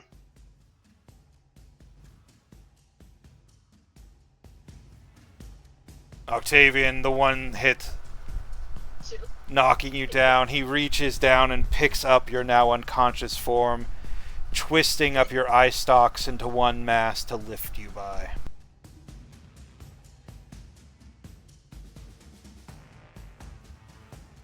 He lasted seconds. Pathetic. And with that, you watch as two of the giant hands, the ones in the middle of the map, lift up from their spot, holding the platform up, and rush over. Each one of the massive hands lifting poor little Snaffle up. Dozens and dozens of feet in the air, his limp form now dangling. Each hand holding one of his arms.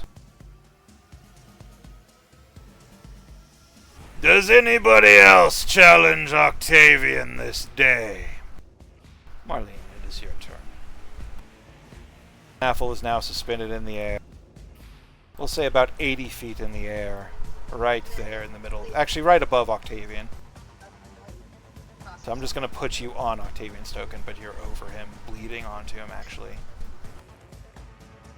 Okay, Marlene, it's your turn. I was going to try to grab the tier and take his advice, but if he still has it and he's all the way up there, I don't even think I can get it with my mage hand. But more importantly,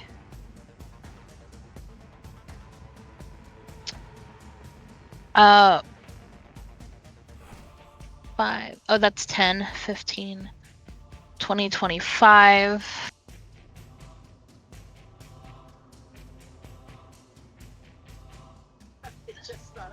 I just saw something very funny. Just I'm going to. She wants to take a pot shot. She's mad. I can do that and then use my bonus action to run the next. You know what? That's a good idea. I can move here. Take that pot shot. Just so you know, he has crazy range. That's fair. I can run another 30 feet. I'm gonna take another pot shot, and then I'm going to bonus action dash. Where is my sneak attack? And then bonus action 5, 10, 15, 20, 25, 30, all the way over here. Dash with your bonus action, or is that the monk one? Oh, you might be right. I can sacrifice a sneak attack die, actually, and go half my speed. So I will go backwards 15 feet. I'm gonna check 5, anyways. 10, I might be 15. wrong. You might be right, is the thing. Cunning action, bonus action, dash, just engage your hide. You're good. I was Well- wrong. But I can sacrifice one of those dice still, I think. Or, let me see. Let me read it really fast. Immediately after the attack, you can move up to... Yeah, if I sacrifice an extra one of those dice that I hit with, so... Whichever. I'll sacrifice the 4. I can move an extra 15. 5, 10, 15. There we go. It was calculated. That's my turn. All right, Coop. You see Snaffle dangling, unconscious, dying. Dying. Okay. 80 feet up in the air. Ah. I will bonus action cast Healing Word, and the word will use the tear. I get 12 healing back. Hit him with the tear. He's unconscious. He can't. He's not unconscious anymore if I heal Oh, him. healing. Duh. I'm smart. So healing word is 60 feet, right? It's 80 Oh, you feet said up you're in the air. dangling 80 feet up 80 in the feet air, up, yeah. Oh, good God. Okay.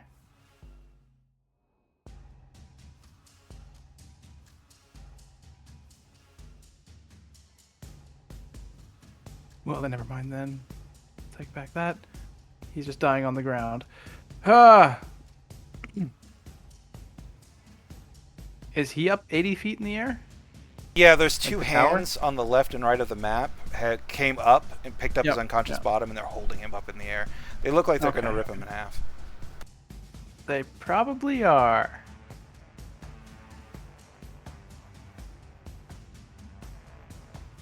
Well, I wish I could heal and do multiple things at the same time.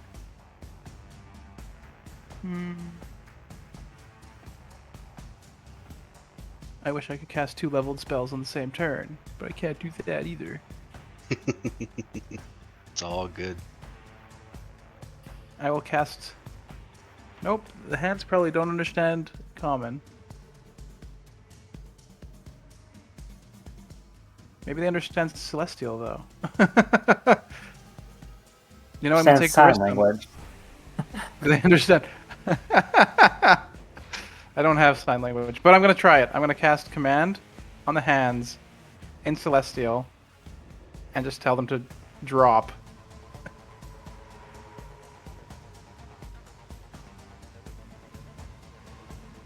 I don't know if it'll work, but it's worth a try.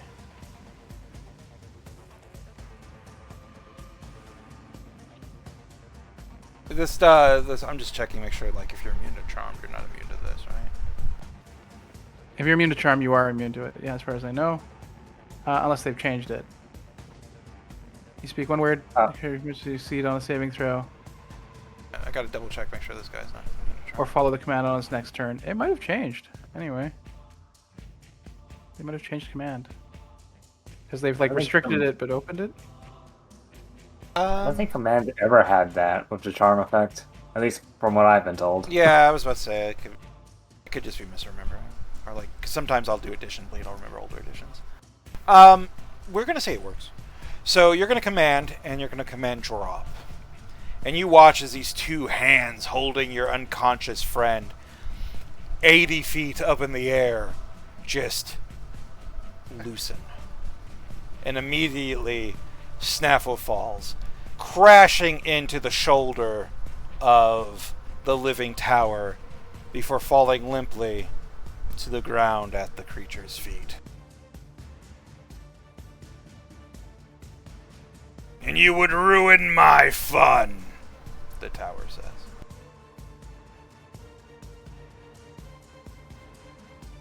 Yep. Anything else you would like to do this turn? Okay, I still have a bonus action, but I can't heal with it. I can't cast spells with it anyways. Is Marlene hiding? I am not.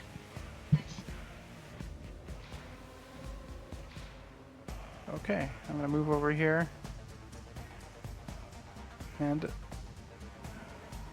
drag her towards me with telekinetic. Please do.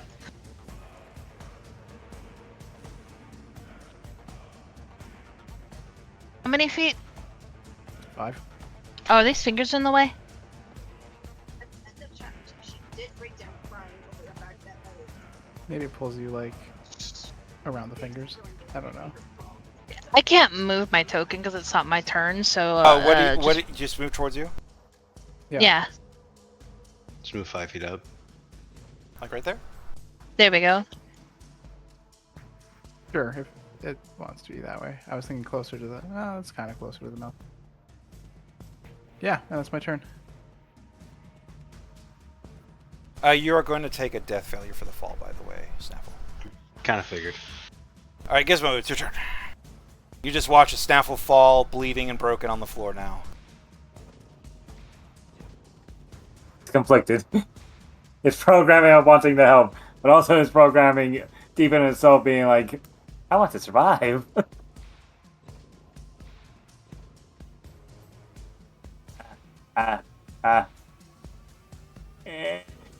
He's gonna start running. Ideal. Action dash all the way here. Just out of curiosity, what do I see when I just stare down this thing's gullet? So you run up onto the hands. This massive creature looming over you, seemingly uncaring about your intrusion. The flesh is hard, but the tongue is soft and squishy, and it is uncomfortable as it's just squish, squish, squish, squish every step all the way up until you reach the teeth. Hundreds of jagged teeth, all looking like they can cut you, but beyond those teeth, just about 10 feet from where you are now, is just a curtain of shifting, inky darkness. I see. This is most unsanitary. Also, you need a dentist. Octavian's teeth are perfect. Oh, wait. So this is also... I am confused. Oh, yeah. Greater demons can be multiple things at once. How?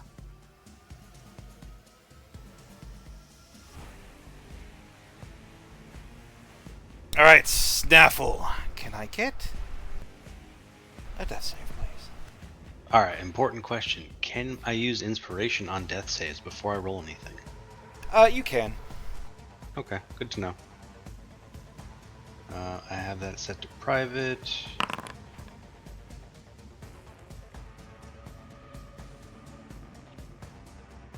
Okay.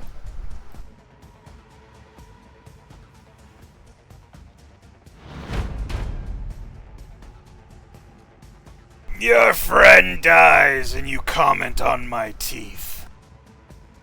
I will end you all.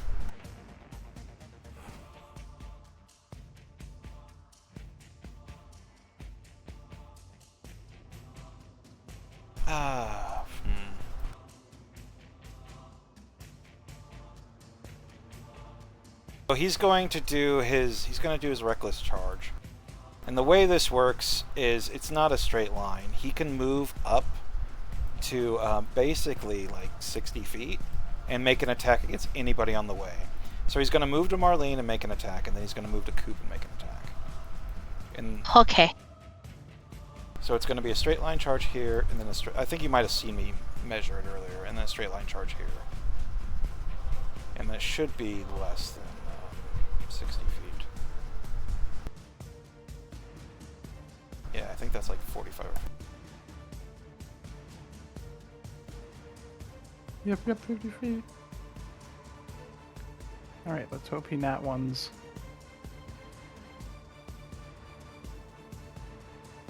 Alright, so first he's going to stomp, which is going to fill up your last death failure, Snaffle, so you're dead. I'm going to resolve. I'm going to resolve what's going to happen, because something is going to happen. But I'm going to resolve what's going to happen after I do his dash. I'm sorry, his charge. So this is going to be a charge to Marlene and an attack. Mm-hmm. All right. Wow, I think he missed.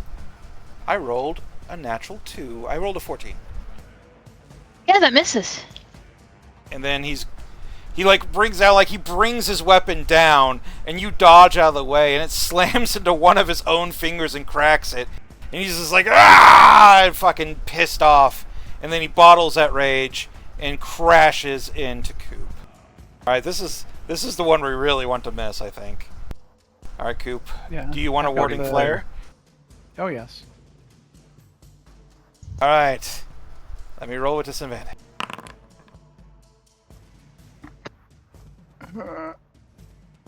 Where's my wording player feature? There it is. Flop.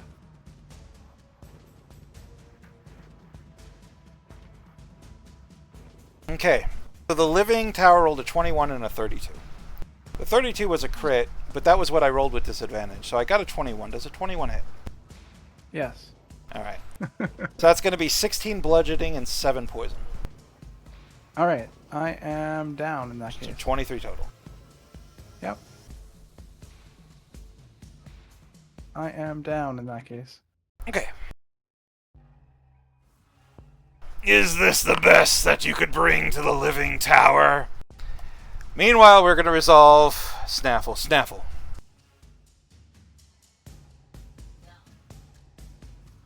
You lay there, dying on the battlefield.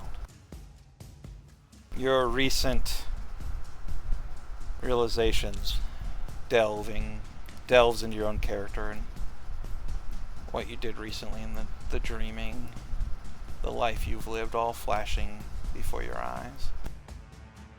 There's something wrong about this, though. Like, this shouldn't be happening. Not like this. Barely even grew but a handful of tomatoes. You've got a long life of gardening to live. And then darkness seeps into your vision, and the light fades away. And this time, you hear a voice, you recognize it. And you're the only one who hears it, Snaffle. Well, I'm not going to have Snaffle be. Everybody's going to hear it, because fuck it, why not? But you're going to hear another voice.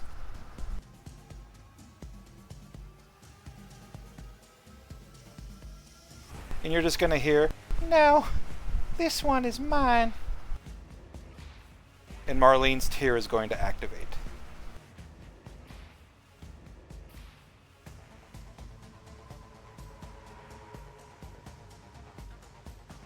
And Marlene, I don't know why I've been calling Marlene. Madeline, you got me in the same thing. Marlene, Madeline. Madeline's No, tear it's is a going problem. to activate. So many M's.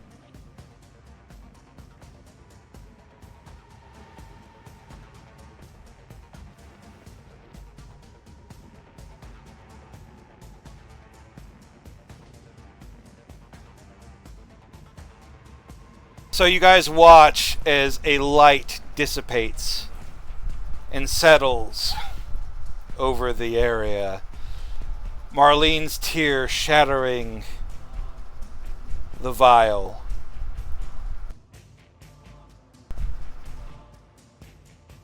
Snaffle, you do not die. You regain 1 hit point. Okie dokie. As you regain consciousness, standing over you is Madeline. Madeline made of pieces. Madeline, whose eye stalks are two giants' arms holding large, desiccated orbs. Madeline, whose shell is the skull of some ancient monstrous thing. Madeline, who vowed that your life belonged to her. I said he's mine! And mine alone! And Madeline is going to charge Octavian, the Living Tower.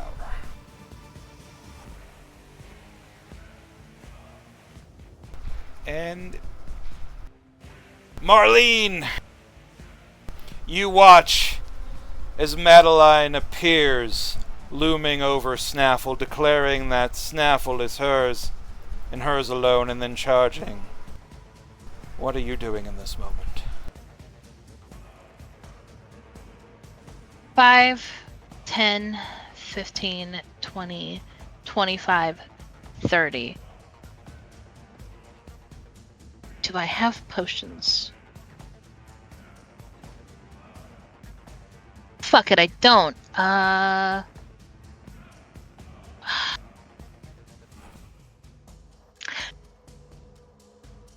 Oh, what I have to do to drag Coop away. Just reduce your movement by half and you'll drag him with you. Alright, I want to drag him 15 feet. 5, 10, 15. So to here. Alright. Let's see, what is your max carry weight, real quick? Make sure this is all legal. Oh, yeah, no, that'll probably do it. 120. And what is your weight, Coop? You're medium, right? We're all small. Okay, so you're small. What's the weight of your gear then? Yeah, so small is like generally 40-ish pounds, but the weight of my gear. Like 40 to 60. Let me see my 40 to 60 kind of thing. The weight of my gear. Wait, 20, 26, 30, 36. I have a bedroll, which is 43, 44 pounds. All right, so we're From just like gonna 80 call to that 100. 90 for now. Yeah. And what's the weight of your gear, Marlene? 73. That's a no unless you start dropping shit. How do you have so much more gear than I do? You can item interact drop your backpack, but a backpack can only hold 30 pounds. I mean, I can drag 120. So, what would I have to drop? Fuck, I'd have to drop everything. Usually you can drag more than your I think push drag isn't it supposed to be like, I thought it was supposed to be 5 times. Yeah. I know it's at least double. Yeah, so we're just gonna say like you can just drag him at half.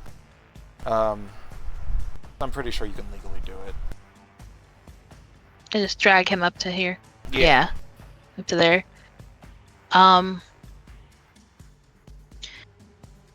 then shout out to Gizmo. You could do it with a little bit more help and I was told to run. I am running. Alright, Marlene. Now it's Coop's turn. Coop, could you please give me a death saving throw? Let's make sure Private GM roll. Oh my gosh. Okay. So close. So far. Alright, Gizmo, you were told to run. But now Marlene has asked you why you're not helping. You're 10 feet away from the darkness. Fine. Let's see here. I will move to here and prepare my action to help her start dragging Coop once she gets over here. Just trade it off. We're doing the Coop relay.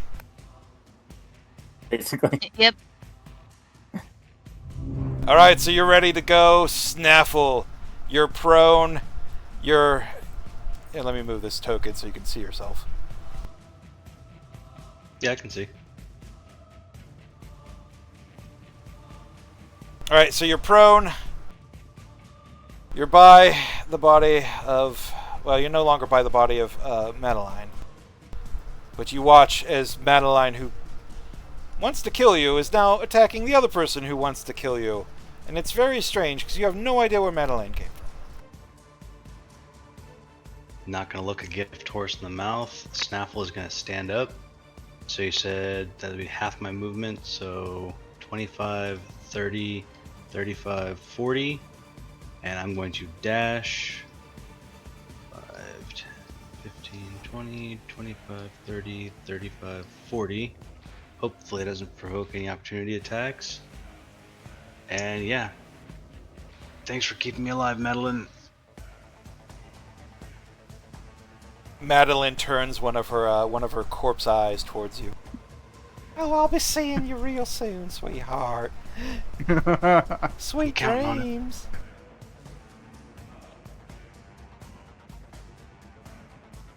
With that, very quickly, because this could be this could go weirdly. Let me resolve this fight. We'll do Octavian first.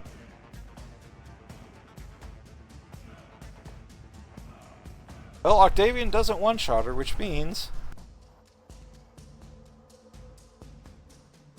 I just love how they're just sending 3 attacks at each other. Okay. So you watch as these two giants, one, of course, quite a bit larger. Madeline is big, but not nearly as big as Octavian. But Octavian is just beating the fucking snail snot out of her. Just every attack, cracking nails, crushing bones. Like her eye stalks are bent and broken, but Madeline does not care. She's trying to give as good as she gets. It's not quite working out. She is a creature of vengeance, and a little bit of pain, or a hell of a lot of pain, isn't enough to deter her. She stands. Octavian is distractive. Now, finally a worthy opponent. The rest of you are pathetic. Marley. I'm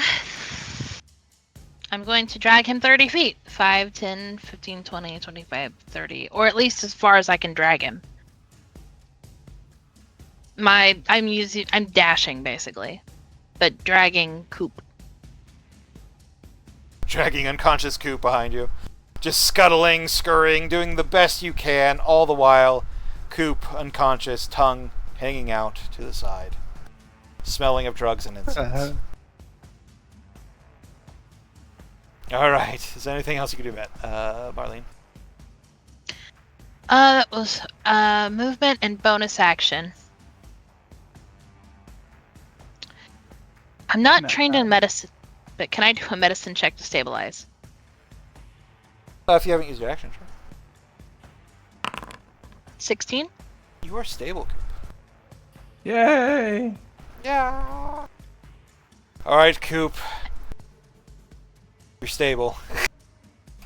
Gizmo. Yep. Gizmo comes down and starts helping Marlene by just dragging Coop. Let's see here. I was 5, so 10, 15, 20, 25. I think I can get as far as here. You could dash as Oh, well. and act and dash. And then So dash. 5 and 15. Yeah, so I can get you this far, Coop. So literally Yeah, it's I this am thing help- where, like, fucking Marlene manhandles Coop up to Gizmo, then Gizmo just manhandles Coop up the tongue. This is probably a good thing Yeah, you're I- unconscious for this, because you're being licked the entire time you're being dragged now. Just Yeah, I am- slamming all over. He's I'm getting helping. the living you power's start getting running. a taste for escargot. Yeah. I am helping. Now you start running, please. I've been running the whole time. Don't even start. I have been running more. Oh well, I'm sorry that these are my brothers. I have just met you. I have no strong connection to any of you. Yeah, so maybe you can excuse me a little bit for having a strong connection to my kin.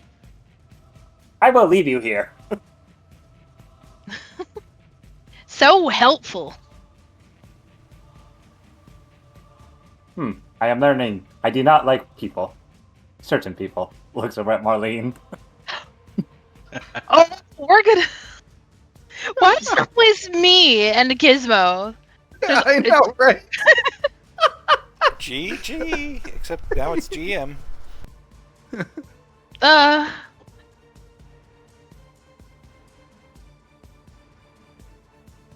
Holy Christ. All right, Snaffle, it's your turn, buddy. Alright, since they're still engaged in combat and I'm not the target. 5, 10, 15, actually, yeah. 15, 20, 25, 30, 35, 40, 45, 50, 55, 60, 65. I'm gonna go ahead and scoop up Coop. That way you guys don't have to worry about it. Cooper Scooper, let's go. Yep, 65, Oh, 70, God. and 80. Because he shouldn't impede my movement at all. I'm pretty sure, like, you could carry everything in plus him and be fine. That's why I was asking for carry weight, because if Coop was under Marlene's carry weight, I wasn't gonna half the movement. Yeah. Makes sense. All right, so Snaffle just rushes forward, leans down, picks up a very slimy Coop, throws Coop over the shoulder. Octavian and Madeline are going after it, just attack after attack, blow after blow. Bits and chunks of snail going everywhere and sparks flying. Madeline reaches around Octavian, one of her broken eyes looking at the other.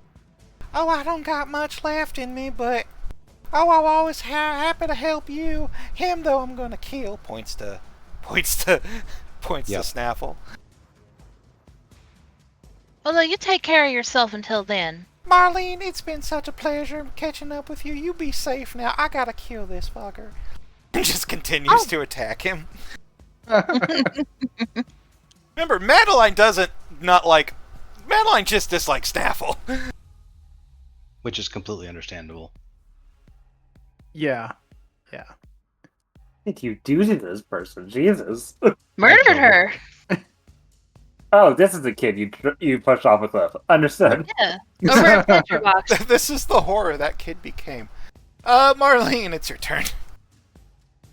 Just straight up dashing 60 feet. All Why right. can I not move? Oh, Wait, hold on. Is it? I forgot. it's on his turn. Yeah, I forgot. So There you go. 5, 10, 15, 20, 25. Resist the urge to stop and tie his stalks together. 30, 35, 40, 45, 50, 55, and 60. You are into Senor. the darkness. I'm about to say something really fucking cursed. Cast Magic Missile of the Darkness. No, Vor time. 4 time. Gizmo. Yep, that's pretty cursed. Joke's on you. I do not have stocks. How petty do I want to be? Do I want to just blast him before I run away?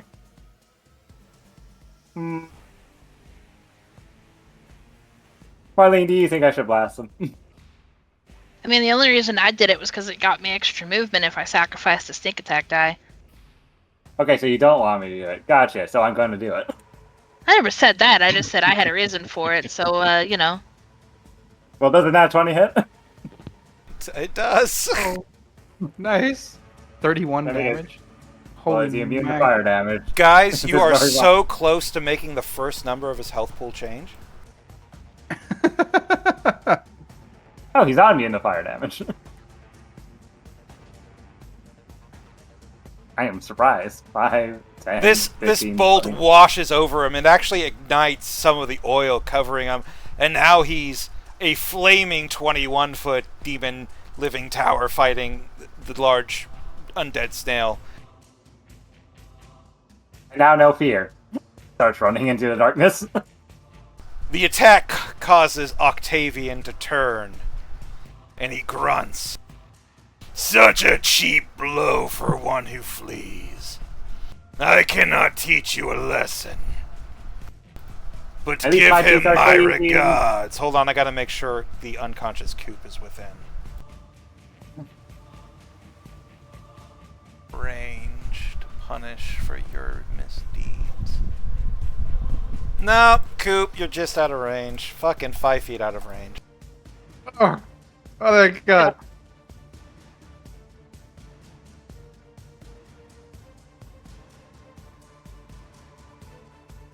And with that, he turns. I turn my attention to a better fight. Snaffle, you have entertained me today. I will allow you and your kin to pass, rather than chew you into oblivion. Until next time. Go stronger, Snaffle. Show me what you can become. Until You we have an meet anime again. rival now. Bro, demons and fae live for this shit. Snaffle, it's your turn. Just keep running. Just keep running. Running, running, running. And you rush into the darkness. All of you surrounded by night. All of you no longer in the grip of that strange being and his strange nightmare platform. Oh, I'm so glad you guys didn't die. I really, really thought you were. But you're safe now. You're safe. Welcome to my home. And with that, we'll end the session. I hope you guys had a wonderful night.